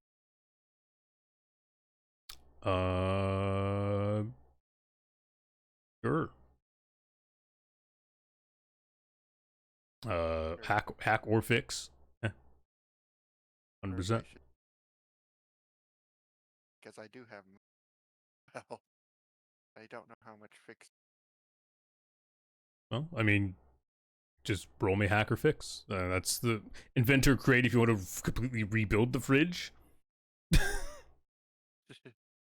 I don't think I want to rebuild the fridge. Gonna Sure. get it running again for him. Yeah, go ahead and do a hack or fix. Like the dice to the. Yeah, don't. I'll.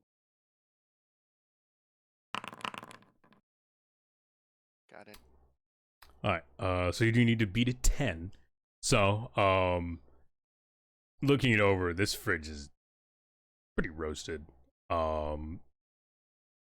There's not a whole lot to do. It's definitely been overworked, and it's probably because it's plugged straight into the generator and actually just fried from getting too much voltage.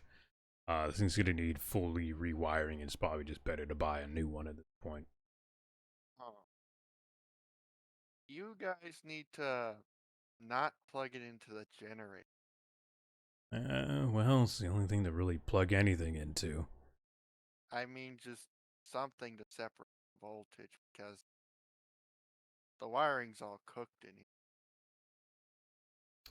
Well, guess we'll put in logistics to get us a new fridge or something. But till then, I guess we have a really nice ice box. You get some ice. Good, I got logistics about that too. All right, well, y'all don't want to make the trip back right away, right?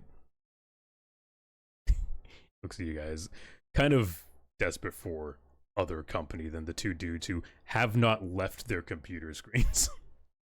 While I'm crouched down here, I wonder if I could actually rig him a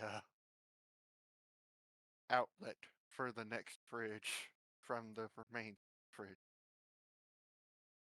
So he has something to put the new fridge. Yeah, I mean, digging through the burnt out metal and scrap, you can kind of rig up uh a power strip, basically a safety strip to as a plug. Doesn't take too long. This is, you know, it's not complex work after all the work you've been doing in your life. So yeah, you rig up a simple safety strip for a surge protector is what it's called. Here, you can use this for your new fridge. Hopefully, it doesn't die. Oh, thanks. Yeah, that's appreciated, I guess. Well, I mean, hey, if you guys are hungry, we can. I think lunch is probably about ready. As he's saying that, you all hear a sudden plink noise. Like metal hitting metal. One of the walls has a little more light coming through it. A hole about half-inch in diameter. Sorry, half-inch in circumference.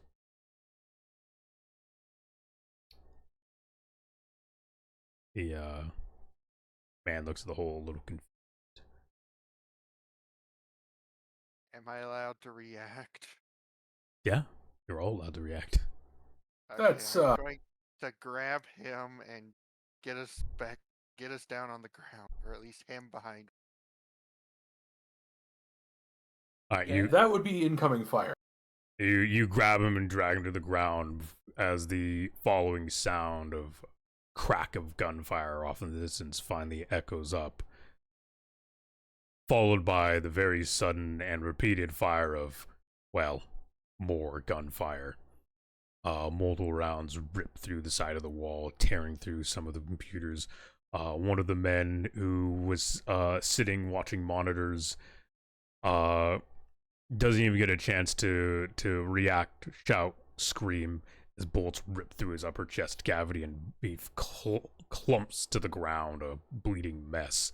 The other man dives to the side as a bullet rips through the side of his chest.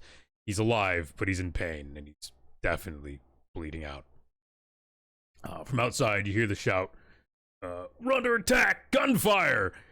Incoming enemy infantry!" Can't tell targets' registrations. Seems like they're just resistance. You hear the sudden streak, and followed by the sound of a whump of explosion behind the building as an RPG goes wide and flies by.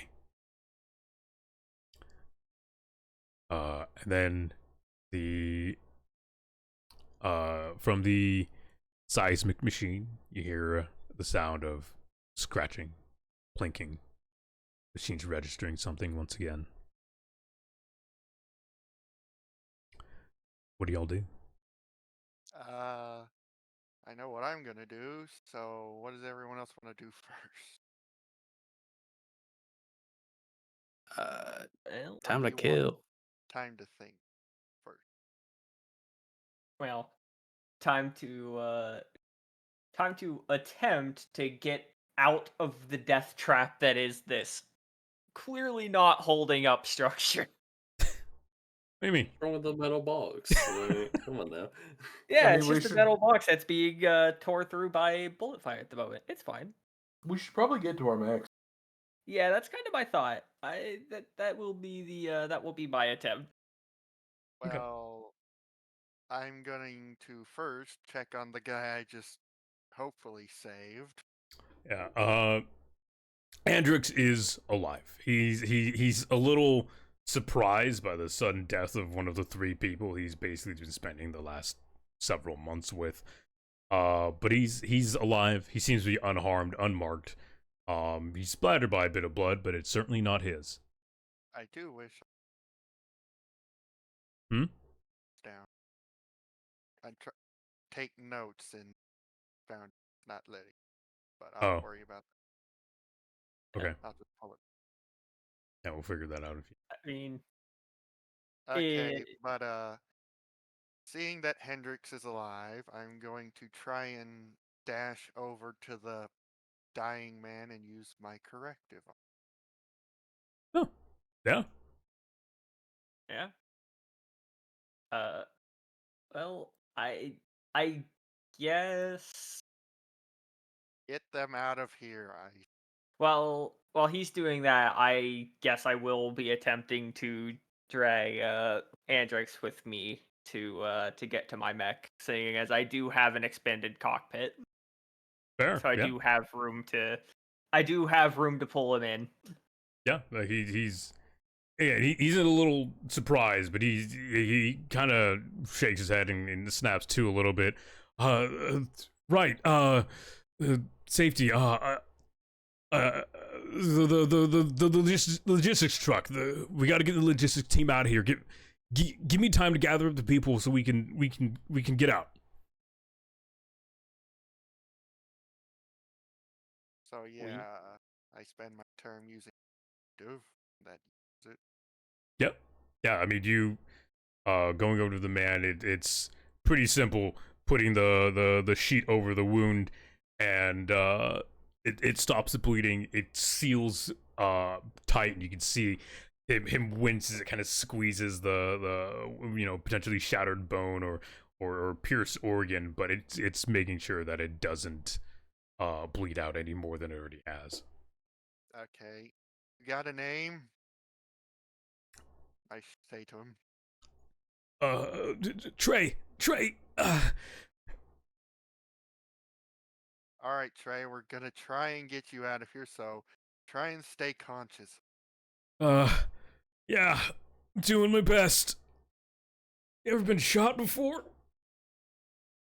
But I've been almost crushed by Ash, so maybe. Oh, it sucks. Yeah. All right. Okay. What are the rest of you doing? Well, since they need us to buy time to get to the mech. All right. Mech time. Yeah. Gonna be a big damn distraction. Yeah. We do Yes, I'm like. starting outside the mech, which is fun. Yeah, All it's right. definitely time to try to get to the mechs. All right.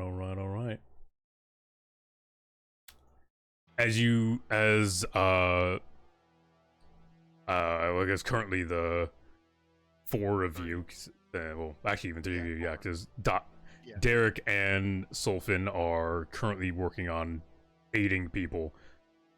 Gregor, Wolf, Nima, getting to the front door of this building, of the logistics comms building, sliding it open. You're immediately met by a spattering of gunfire off in the distance behind some rocks. You do see two men. They seem to be equipped with space AKs. They AKs. yeah. It'll never go away. It's AK 204, I think, by now. Time is classic. Time is classic. They're actually just AK-47s. There's no change. They're literally just an They're AK-47. just AKs. Just like it's like just like I just have a fucking AR-15. They just have AKs. Yeah. I mean, Time's if classics. it can survive into new timelines, yes, it can exist in the far future. It's a little sleeker, but some company went back and reprinted them again for quick assignment and whatnot. They fell off again after a little bit, but there's enough supply to, throw out your local resistance group and they'll be well fed for a while. Plus, I'm sure they can modify anything. Oh yeah, as one of them flips up and fires an unsung grenade launcher in the general direction. It impacts with some of the sandbags, blowing up a couple of the soldiers who have been holding the line outside for a moment now.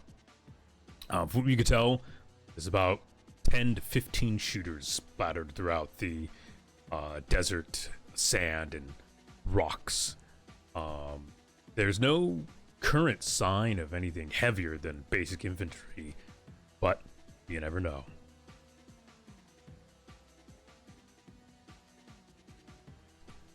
All right. So, who would like to go first? Who likes to go first for their? Yeah, Gregor, Wolf, Nima. The two men who are opening fire on the door are about 30 yards out. They're behind a couple of sand-shaped rocks. They have pretty decent cover, but even behind, when ducking down, you can see parts of their bodies between cracks and crevices and rockery.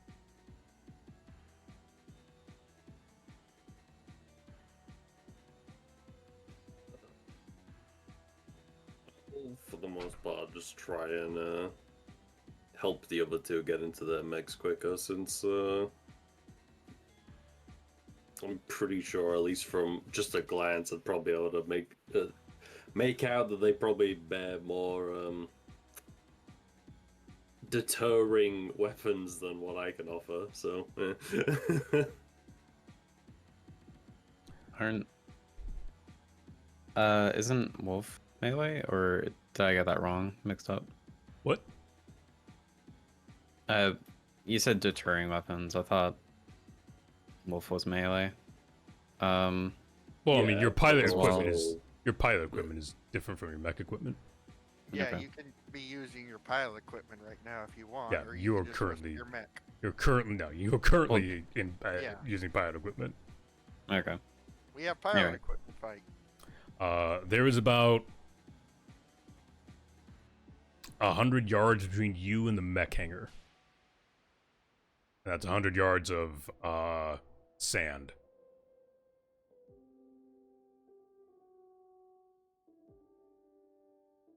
I would suggest pulling out signatures.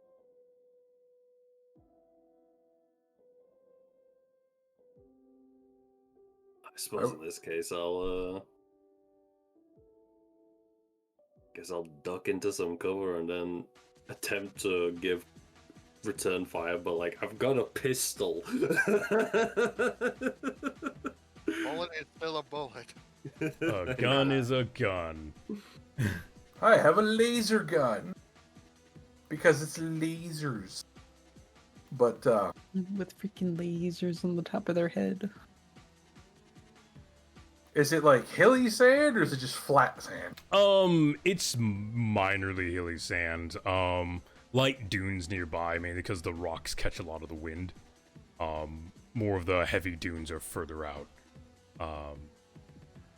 It's decently packed, so it's not like complex or difficult to run through right now.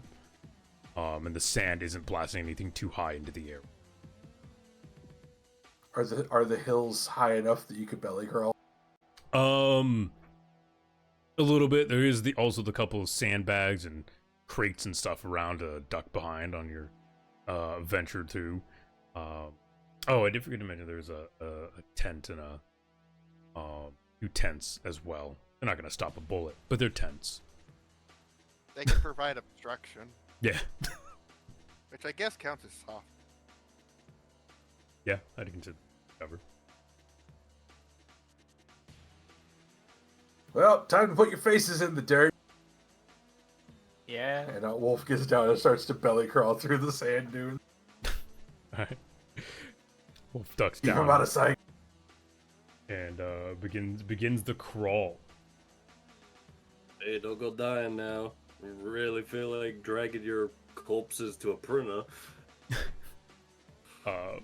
As you dive out of the door and into the sand, a couple rounds do pepper the sand around, impacts of the bags.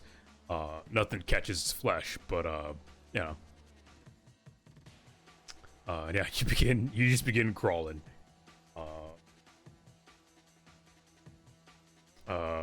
Gregor, would you like to fire your gun? Sure. And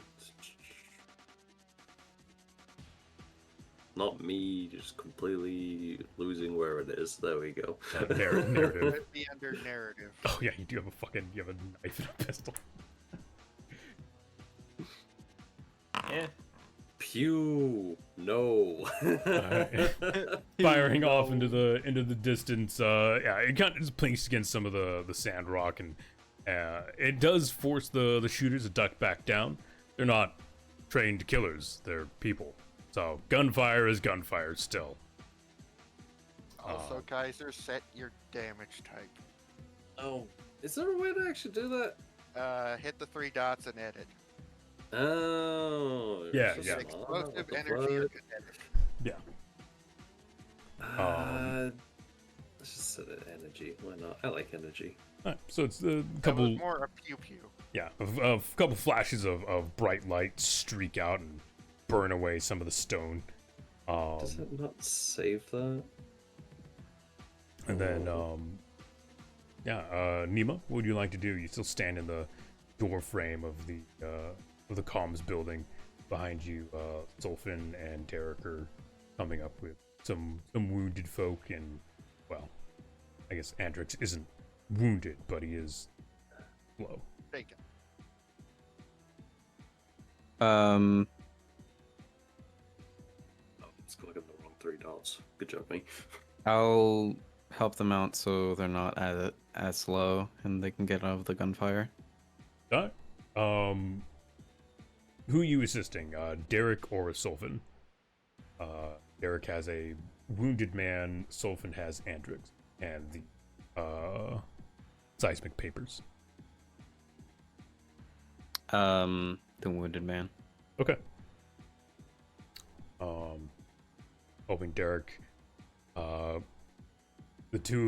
three of you duck out of the doorway, sweeping quickly around the corner as more gunfire whips out and plasters across the side of the building.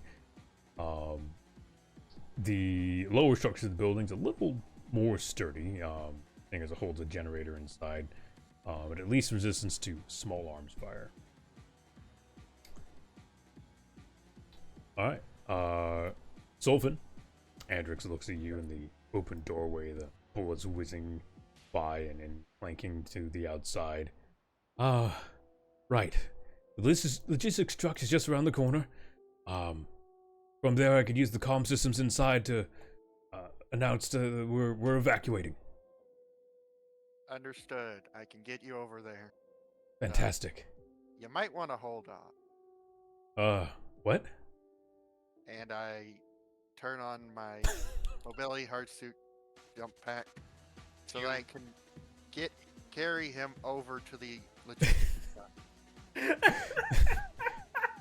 Alright, so you just kind of like Princess Cradle this this guy and rocket away. Why the fuck? I have a jetpack. I'm going to use it.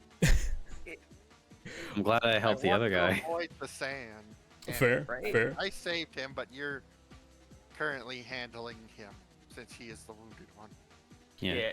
You're handling Tony. The Tony the phony pony. It was Trey. It was a Close team enough. name. I'm sorry. I mean, hey, fuck, man. So At least next. Dead to not dead. right. Yeah. Give me a grit roll. I assume no your skill triggers affect this, but you are getting shot at as you whip out this door at rocket speed. Right. I don't think I have any triggered. No. but- So yeah, flat roll, no accurate. So dice behave for one. As you rocket out of the doorway and twist to boost around the corner, you do feel the plinking of rounds as they impact into your mobility suit. That's what I was forgetting. I forgot to put in the quick dice tabs. Boom. So they plink you for 3 minus your armor. I have no arm. Okay. Mobility is 0. Okay, you get Fine. plinked for 3. Okay. That's fine. Yeah. A sharp pain winces through your body as bullets find their home. But you're still moving and you're still kicking. Yeah, you very quickly make it to the logistics truck. In fact, you almost run into it as you rocket straight at it. Andrix looks at you for a moment, noticing that you're bleeding, but doesn't say a word as he climbs inside. Right, I should be able to get over to the barracks quickly. This thing's armored, so small arm should be fine. Does that RPG count as small arms? What? Another whump as the building above explodes.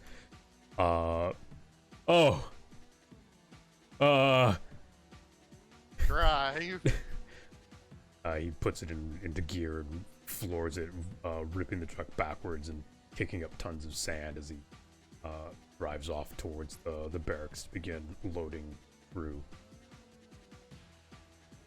The five of you now stand or crawl in the midst of sand. The few troops who are around are holding fire against several of the other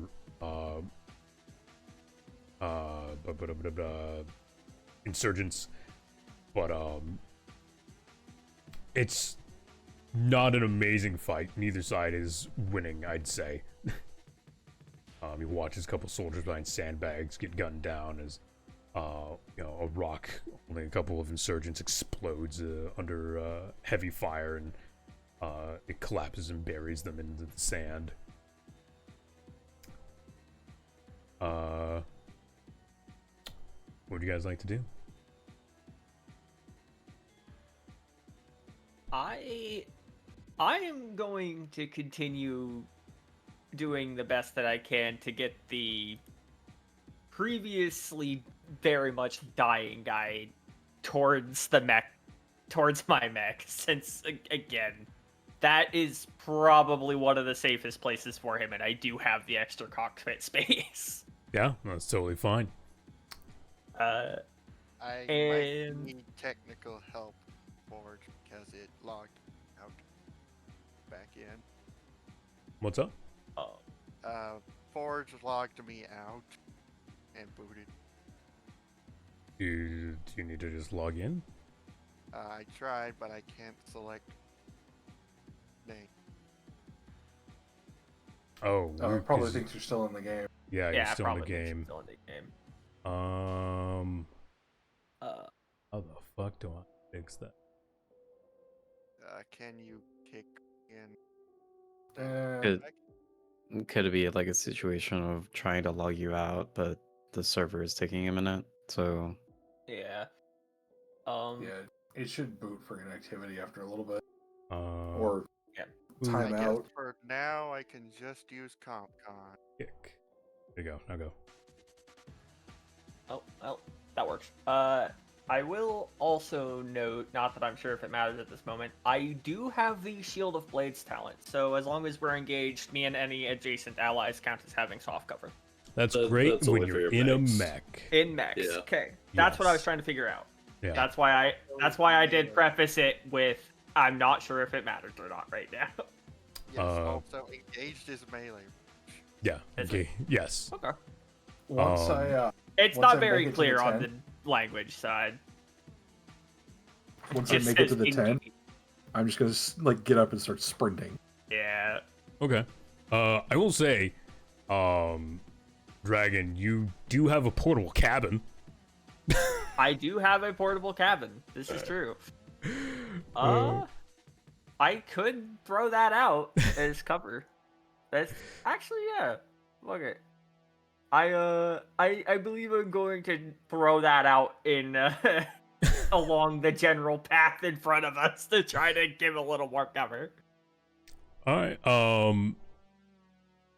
Yeah. If you simply grab from your pack and toss it out like a frisbee as it lands in the sand, activating electric current triggers and material shoots up into a quick formed tent. It's well insulated interior, glows with lighting, and the water filtration and heater system kicks on almost immediately. It's pretty large, like it can hold 6 people.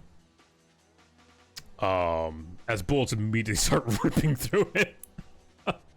Yeah. But yes, you have cover. That is the important part.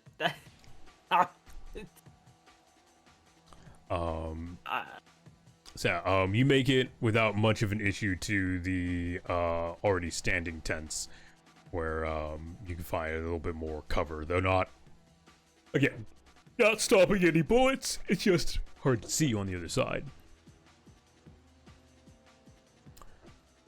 Who would like to go next? I mean, I could. It's just fortunate, but Technically, you went first. You moved man to Okay. logistics.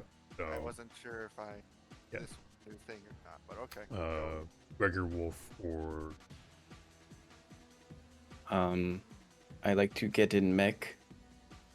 all right. So you begin also making the 100-yard sprint towards the hangar. Yeah. Intermittently, could I just fire off my Yeah. pistol as like covering? 100%. This is again, pilot stuff is entirely narrative. So while you are doing something, you can do other things. You can fully describe exactly what you're doing. There is technically no real limitation outside of reasonable time limit, but like you can be like, I take out my fucking lunchbox, eat it as I run. The whole lunchbox. Yeah, The whole one. the whole box. Not the food, just the box. So as I'm doing the mad dash and then intermittently firing, it's like covering or whatever. Do I need to hit the little dice button or? I mean, if you're not trying to kill anyone, Okay. no. But otherwise, No, but like it would be really funny if I got like a 20, hypothetically, and then it's like, oh, you killed someone by accident. You know what I mean? I was gonna say you do have get somewhere quickly. Oh yeah. So while blasting out, the occasional shot from your personal weapon, you could get some Do quickly. that. Yeah.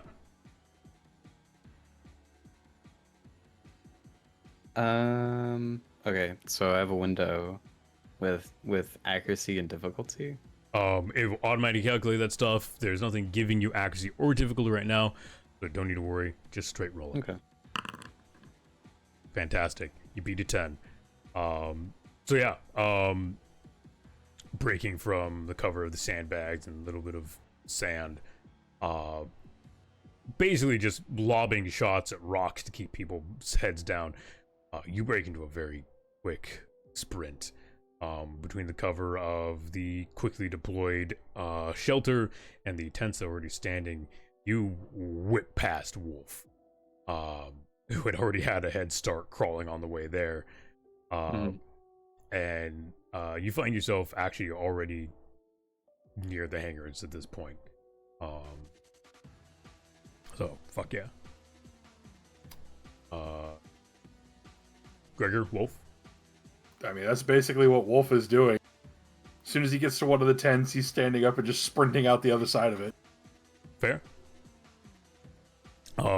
As you crawl to the tents and stand up and sprint, do give me a grit roll. An 8.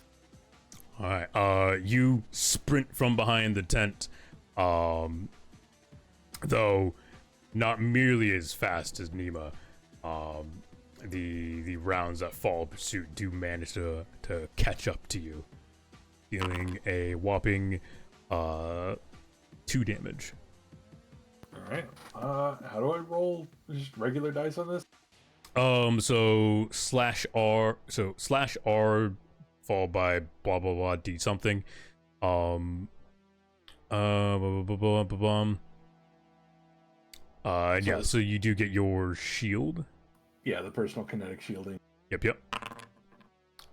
You negate 4 damage. Damage is not reduced to 0. Shield burns out. Blah blah. No, but yeah, you reduce the damage to 0 as it plinks off your shield. It flares a bright orangey color as it negates bullets, and you're knocked a little off kilter, but you continue your run in relative safety. Oh shit, he tagged me. Thanks, shield. Just keep running. Gregor. I mean, if no one else is blatantly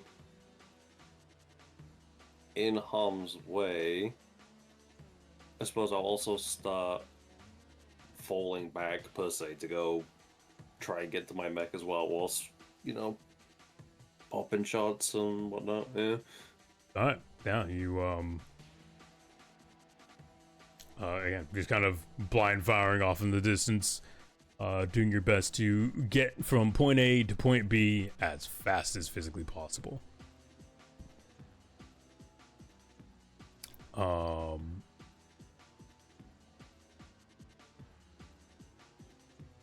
Yeah, so, give me a grit, unless you have something that would aid otherwise. There's skill triggers. Not really. Okay.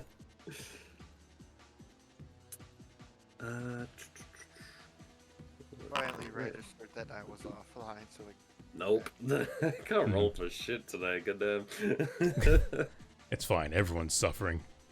the dice spot is being mean today. Yeah. Everyone's suffering except Havoc. Wolf. Right. He's doing fine. You have know, a shield. I definitely, your smart scope definitely would have helped with your pistol shots, by the way.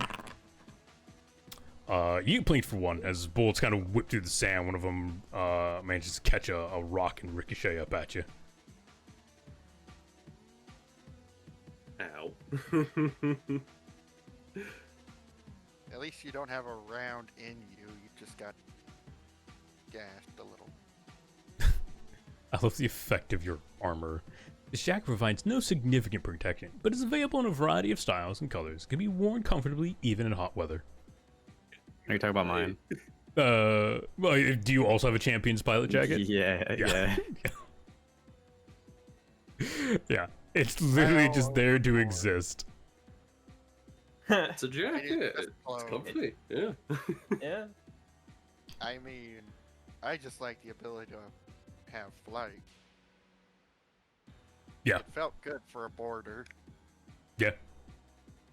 As a space-based minor engineer and potentially ne'er-do-well, yeah, having mobility in space is a good idea.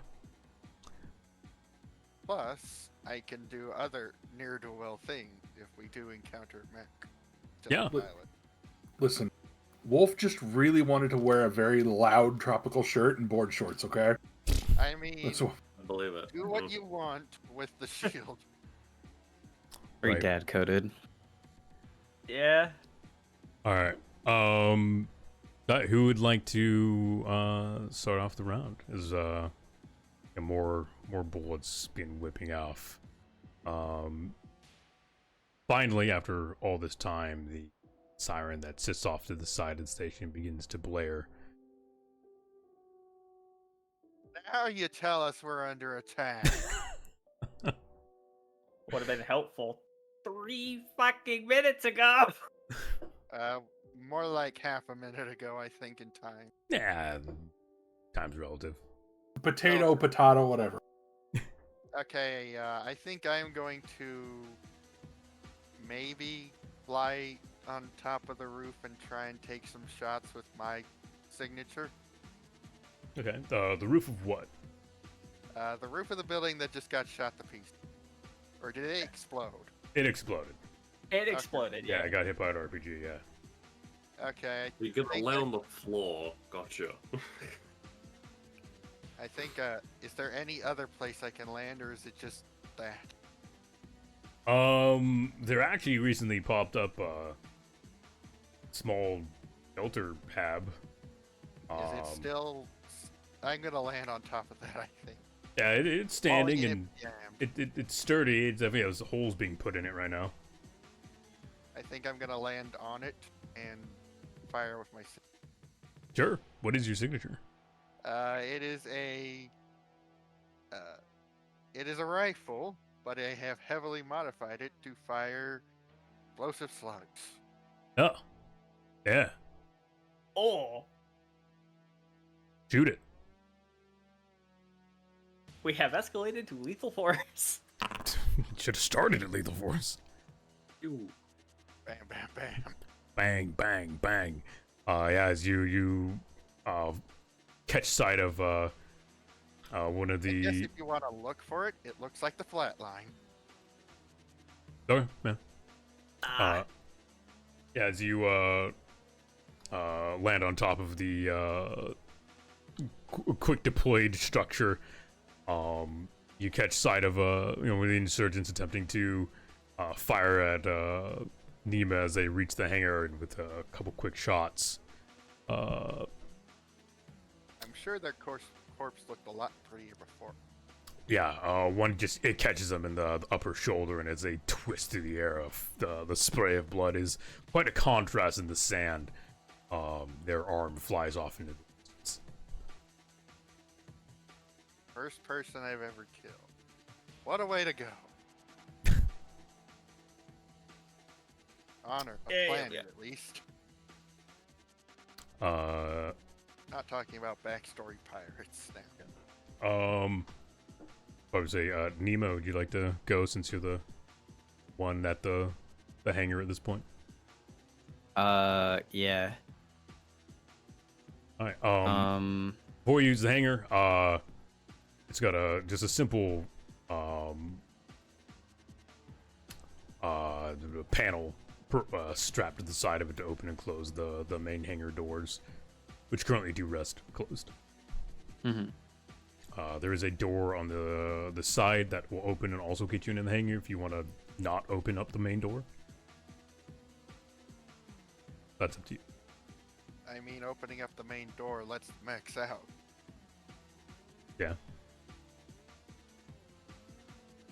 I'm just simply giving. Oh, options. so the door is not open yet? No, it's No, closed. they Okay. were closed because Okay. we didn't expect this. Closed Okay. because sand. Sand. Okay. Sand gets everywhere. Shut door. It's sand rough will and not it get gets in. everywhere. Your mechs Um, are unusable as they are full of sand. Yeah, I'll open it up. Or if people don't care, I can just smash through it. So I don't think Um, anyone cares right now since the comms bait. Can you smash through it? I don't know, can probably in I? the mech. The main door is a large garage door meant for. It's like a hangar door. I do not think you can smash through it as a human yet. well, I would go into the mech and then go through it, but whatever. Anyway. Where do I find my mech stuff? Pilot active or no? So you should be able to click on the mech in Pilot Active. It is also in the list of player stuff. It is Tachyon. Tachyon. Oh, I see it. Yeah. And then also in your character sheet, if you go to the mech active and click on it there, it will also pull up its character sheet. Mech sheet. Cool. So you dashing into the hangar, find your machine, climb in, and begin the activation processes. hmm Who's next?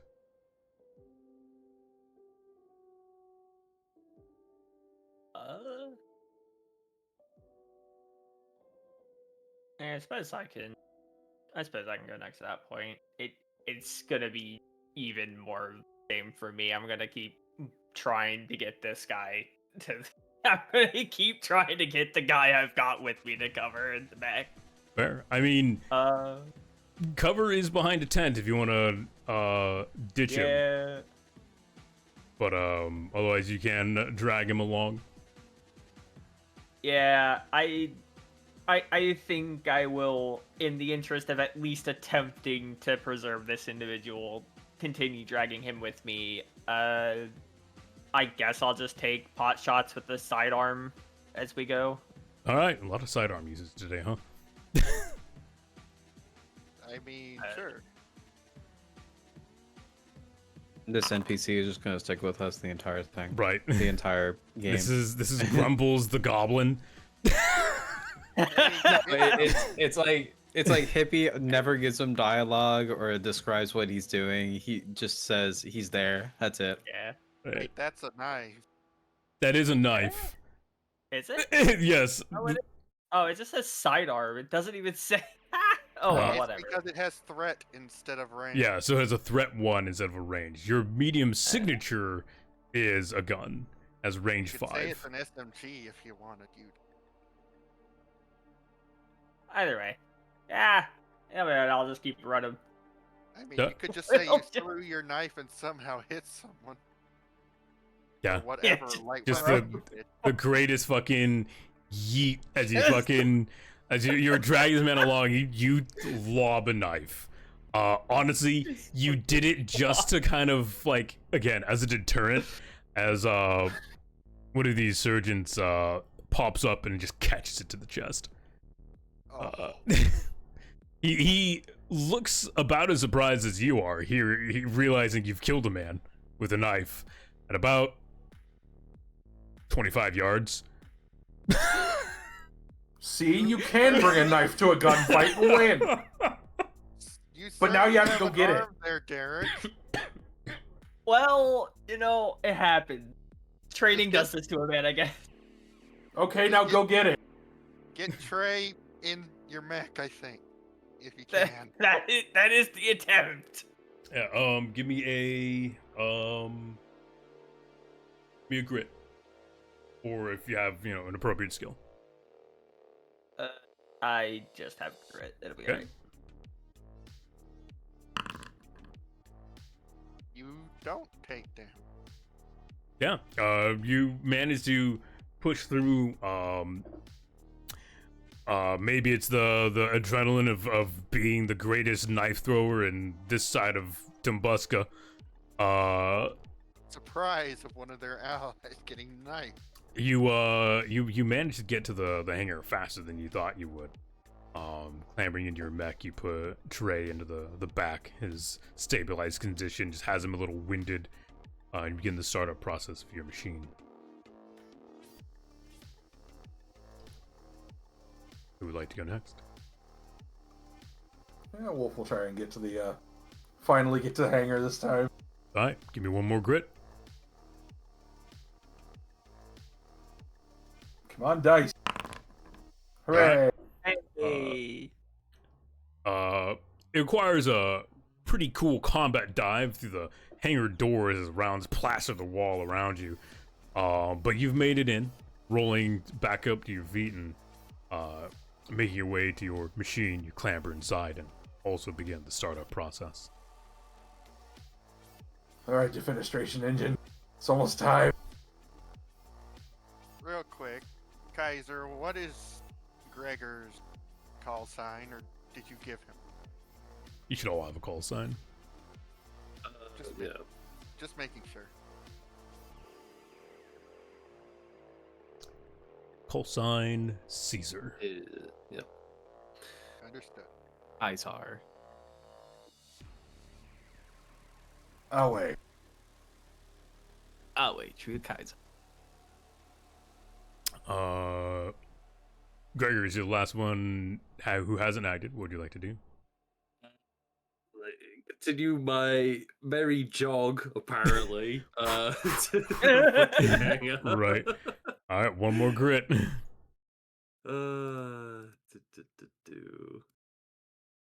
Badoop. Oh, okay. Well, And there we go. also, having only caught a light round, grazing blow, really. Yeah, you make it to the hangar. You clamber inside of your machine. and begin the startup process. Last but not least, Sulfin, give me a grit. Okay. Dice don't screw me over. Well, Damn. okay then. Take a natural 20. As your jetpack spits on, you eye the cockpit for your machine, and just rocket, whizzing through gunfire and past the tents, actually getting your machine before even Gregor or Wolf can fully clamber in. You slam into your cockpit, seated almost perfectly immediately. Begin the startup process of your machine. Rebel fucks, you shot me. You blew up a fridge. I'm gonna blow you up now. You blew up their fridge. You blew up the Don't worry, show off. You don't need to be fucking high flying so fast. Sheesh. I am wounded. I am angry. Let me be angry.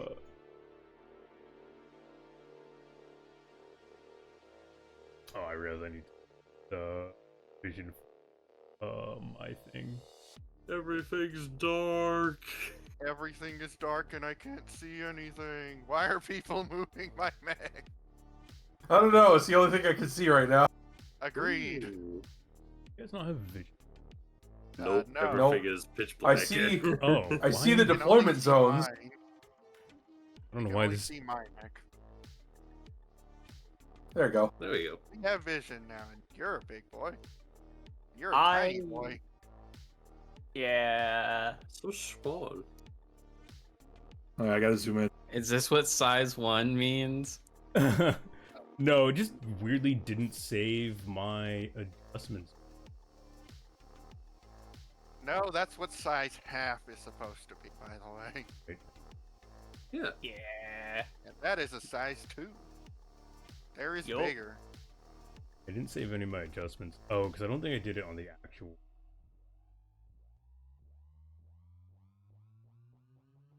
It is me, John Hackerman. Oh, I mean, I also have a Nexus. No. That's John It is Hackerman, more- not John Nexus Ekman. I mean, I just throw drones that explode on people. Thank you very much.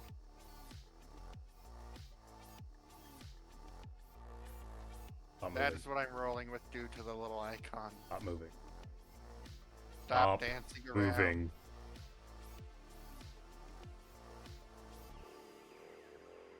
I'll have to make sure I properly token deploy. Would have thought doing this last minute adjustment. 5 in the morning. Bad idea. Who knew Look, don't doing look at these me. at 5 in the morning isn't a great idea? Look, Fuck I- it, we're doing it live. at 5 in the morning, I learned how to edit, paint, and custom build mech. Understood. it was a process. Yeah, You reached mech nirvana at 5 in the morning. I custom built both yours and Nima's mechs or custom jobs. Well, thank you. The rest are ones I dug up and put together. I guess literally the only one I didn't put together was actually Gregor's. I found one that kind of fit, I felt. But anyways, Very nice. as you guys load in your mechs and unload onto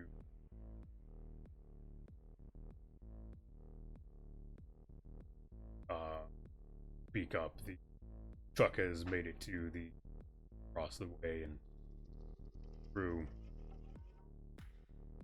Andrix simply declares, just give me a bit of time, secure the area, make sure nothing can hold this position. We'll be out of here as soon as we can.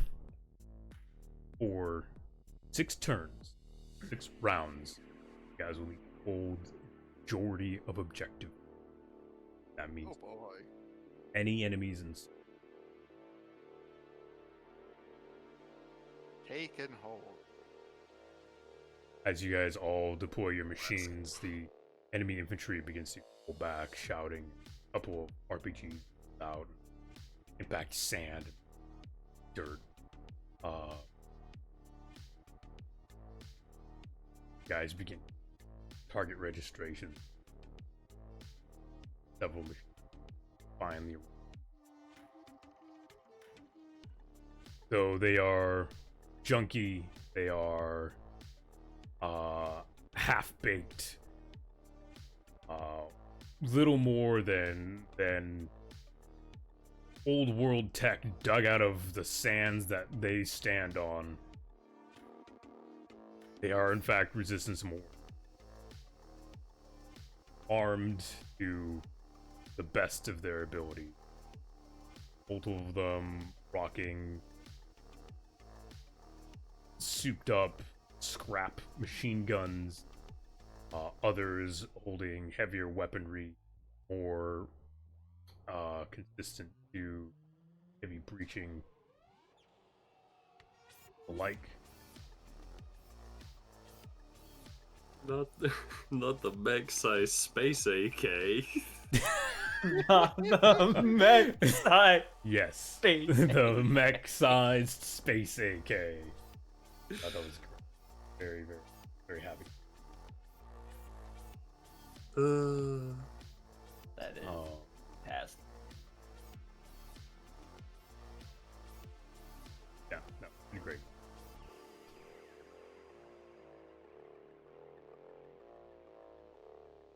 Things I wish had registered when I did them earlier. These things being on the field. No, these things properly being displayed in the right size and position on their fucking minis. Understand. Uh,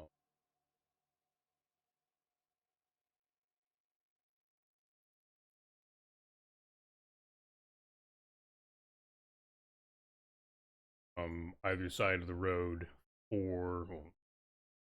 8 total charging out of the sands, breaking through little hillsides and whatnot. See them dropping off a multitude of different digging equipment, heavy shovels, whatnot. Tools to get them places while staying away. Might just be the seismic.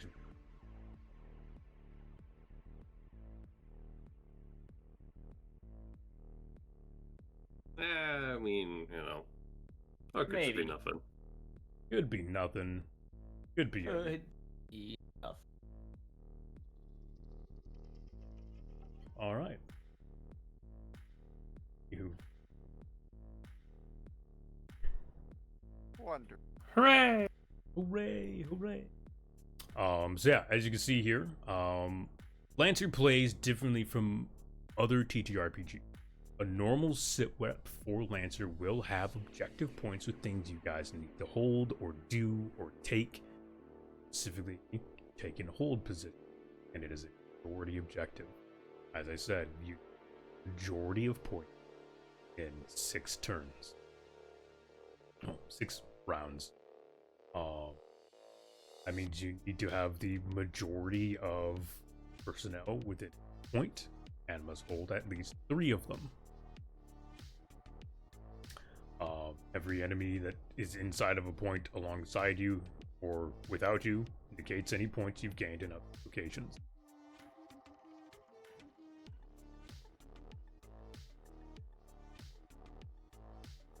Question. Yes. What if they're only holding 1 and we're holding 2? Is this still count as majority? Because we're holding more than them.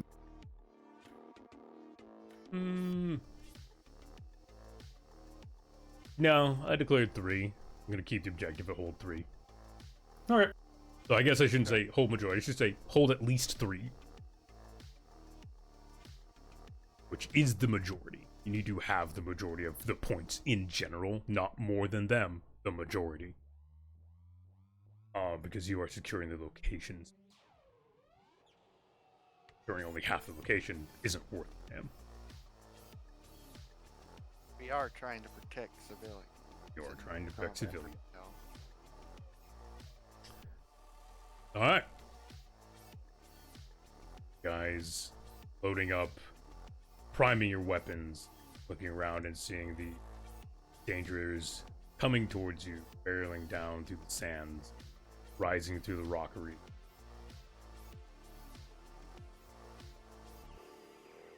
This is World Session for today. Very nice. Nice. I'd say that went quite. Combat next session. Combat next session. Whoa. Yeah. Next time on Dragon Ball Z. Next time on Lancer Ball 3. So we're just gonna leave the one behind the hangar alone, right? We're just not even gonna bother with that one. I mean, we put him in a safe location. If he dies, he dies. I mean, Yeah. I mean, at least I hope you guys enjoyed opening scenes for this campaign. I didn't plan on you guys getting to combat today, so this is good. Because I want to have a full session's time for those of you new to Lancer to learn. So you're not pressured to try to get through things quickly, and so we're not Right. ending in the middle of a combat. that's very entirely fair. Very fair. I'm I do familiar with have- Lancer combat. I just am not super familiar with the Forge Fair. Yep. with Foundry. So, Yeah, with I am Foundry. not familiar with Found. like, I've used it once. Fair. Don't lie, I actually didn't really want to use it more, but I actually really do like the isometric maps. I have the programs for making the 2D maps just fine, and I can do that. But I think this adds just a nice bit of additional character to combats and stuff. And yeah, it requires a bit of effort from me because I have to build these maps. These aren't things that I find pre-built. I have to make these myself. It looks pretty damn good. Yeah, Good. it looks Yeah. very good. Looks solid. I'm glad. I'm glad it does. I've built a couple maps ahead of time to do stuff. This is actually the smallest map I've built. I look forward to your big. I do have questions about our bond. Yes. What about your bonds? Would I be classified as having made an ally or friend by saving two people? No. You saved a life. I wouldn't say that's made an ally yet. If you go through the efforts of actually making friendship with him, then yes. Currently, no, you saved the life of a person who was bleeding out. You actually didn't even say hi to him. You just saw he was shot and you put a patch on him. I was just trying to get him out of danger. Yep, and that's totally fine. Yeah, actual effort needs to be put into finding an ally. Chelsea. Yeah. Just every session. Are they my friend? Are they my friend yet? Are they my friend yet? Are they my friend yet? Don't even put it like that. Just walk up to them. Are you my friend yet? Are we friends now? Yeah, the character. Yeah. Did we just become besties? Yep. But no, like all of the points, the objective points have cover except for the one at the top. Yeah. There's no Well, cover around that. Technically, there's blatantly blocked line of fire. But yes, there's no direct cover. I mean, the one in the south has technically no cover on the point. Has cover from enemies coming from the top. Yeah, It's but not the there is bottom. a deploy point right across. Yeah, and you're well within range at that point to shoot people. Mm-hmm. Yeah. Depends on the weapon. Says the melee guy. I I have a gun You're well within range to shoot them. I'm gonna go walk over there though. I'm gonna go spawn. Yeah, you guys can't keep points, and I'll just go over there and make friends. Yeah, Easy. it's fine. It's fine. And by Easy make peasy. friends, I mean create sashimi. Yeah. You do that. Yeah, I wanted to test out the Lancer objectives properly this campaign a little bit. I'm gonna do a mix of this and more traditional TTRPG deployment stuff. But yeah, my whole last campaign was entirely more traditional TTRPG deployment. Go in, you're told generic thing, do stuff. This'll be more. Yeah, Lancer innately has objective-based missions. Because you're mercenaries working for a company to do a thing specifically. So go do thing, get job done. That's what it's built for. So yeah. And then I also wanted to get you guys semi used to the narrative combat for pilot stuff. Because it is meant to be free form, free flowing. It did feel quite. Like, yes, more you can 100% shoot your gun and run. That makes absolute physical sense. As long as it makes physical sense for you to do it, 100% do that. Yeah. Fucking Dragon just yeeted a knife, and I mean he didn't mean to, but I'm not gonna at that point Nick you hit, I'm not gonna make you re-roll that. So sure, you don't have a knife right now though, but you killed a motherfucker with a knife at 75 feet out. Cool. So we have the first melee kill and the first ranged kill. Right? Yeah, Wolf, you fucking missed it. You where's your close combat kill? You Listen, Quote unquote close combat. listen. Me and Bonnie just need to get up close and personal. All right. I'm not gonna throw Bonnie because then I'm never gonna get her back. Some insurgent over there is just gonna run off with her. all right. You'll find her again eventually.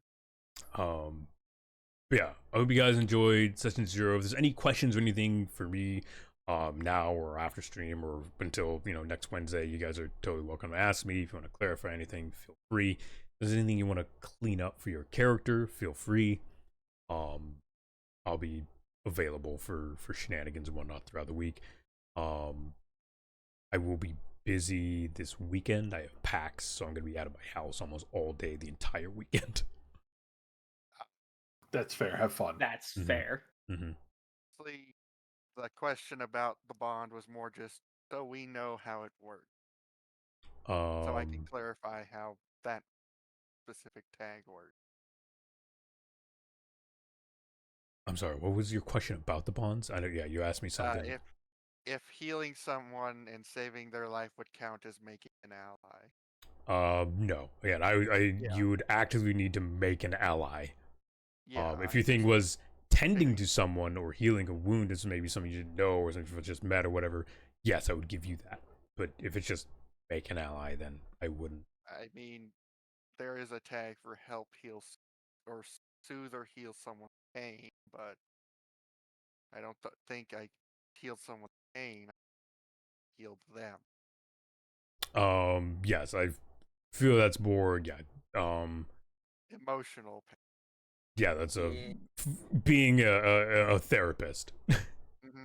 Yeah, I know one of my bonds tags is I protected someone weaker than myself. But I'd say you technically did that then. Yeah. Actually, one thing you need to look up is I don't remember. I think you guys get bond experience after every session. I have no idea. Double check that real quick, so I'm going to do that for you guys. I do want to say thank you to chat for hanging out. I do hope you guys enjoyed session 1 of Lancer Breaking Ground. It's named that because they drilled into the fucking planet. Yeah. I'm really smart and cool, guys.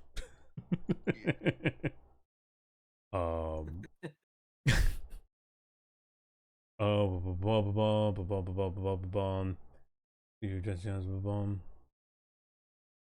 we were able to fix the audio early on. Yeah, it was just louder music.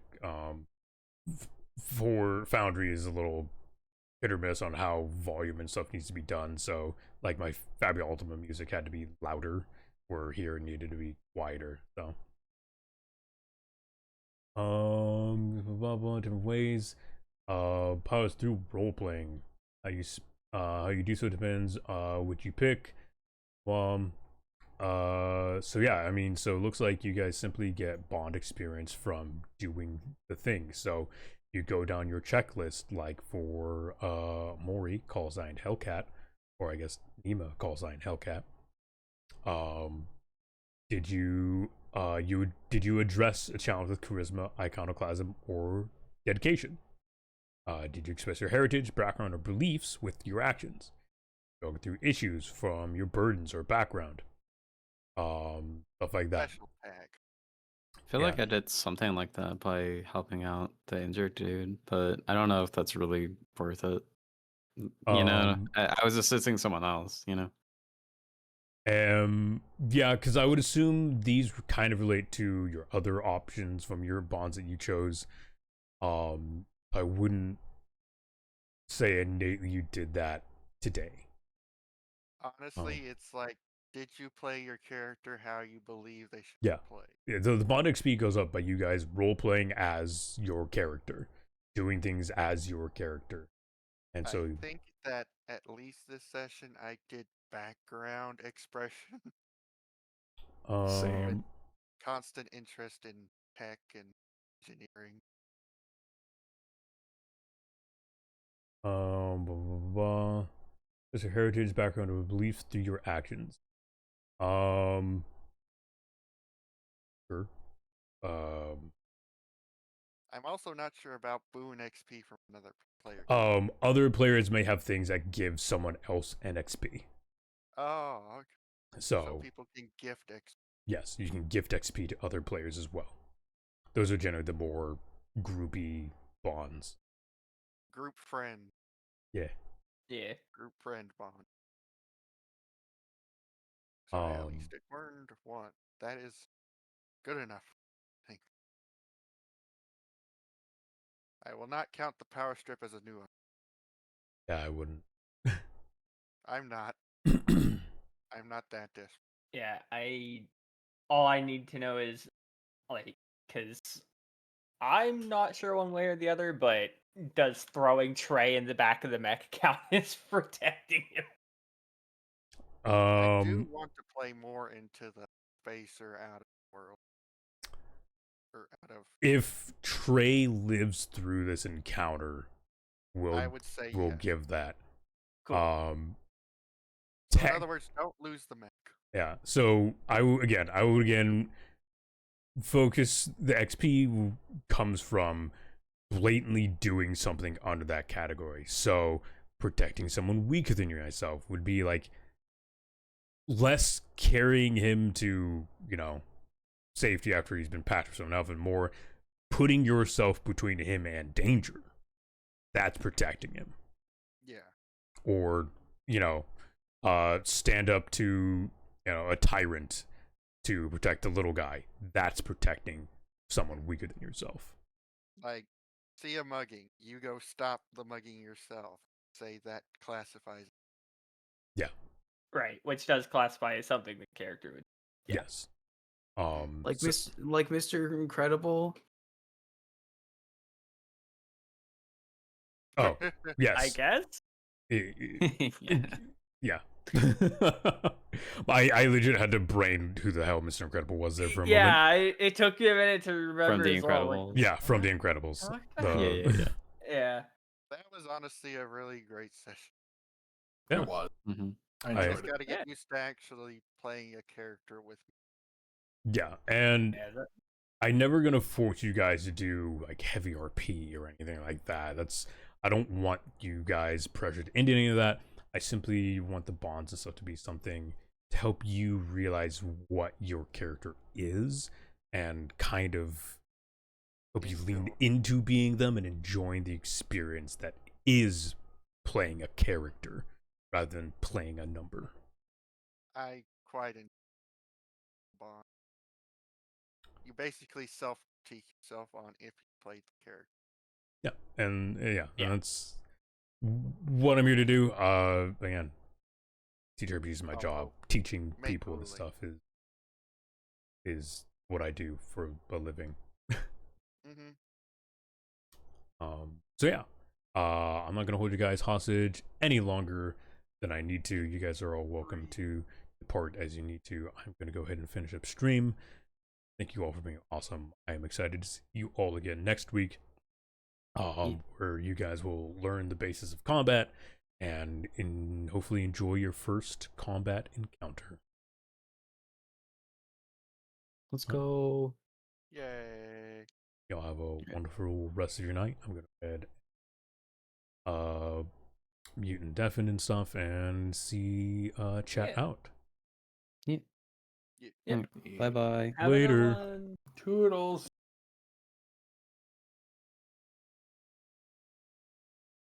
Ronald.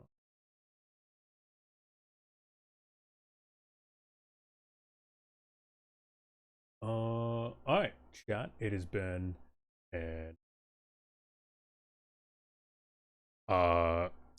absolute blast. Thanks for hanging out and being awesome. Oh, anything isn't up here. Boop. Go. Yeah. So that was Lancer. Technically season 2. I've named it Breaking Ground. I won't lie, I actually forgot to name it before today. So I kind of did it on the fly. Whoopsie. And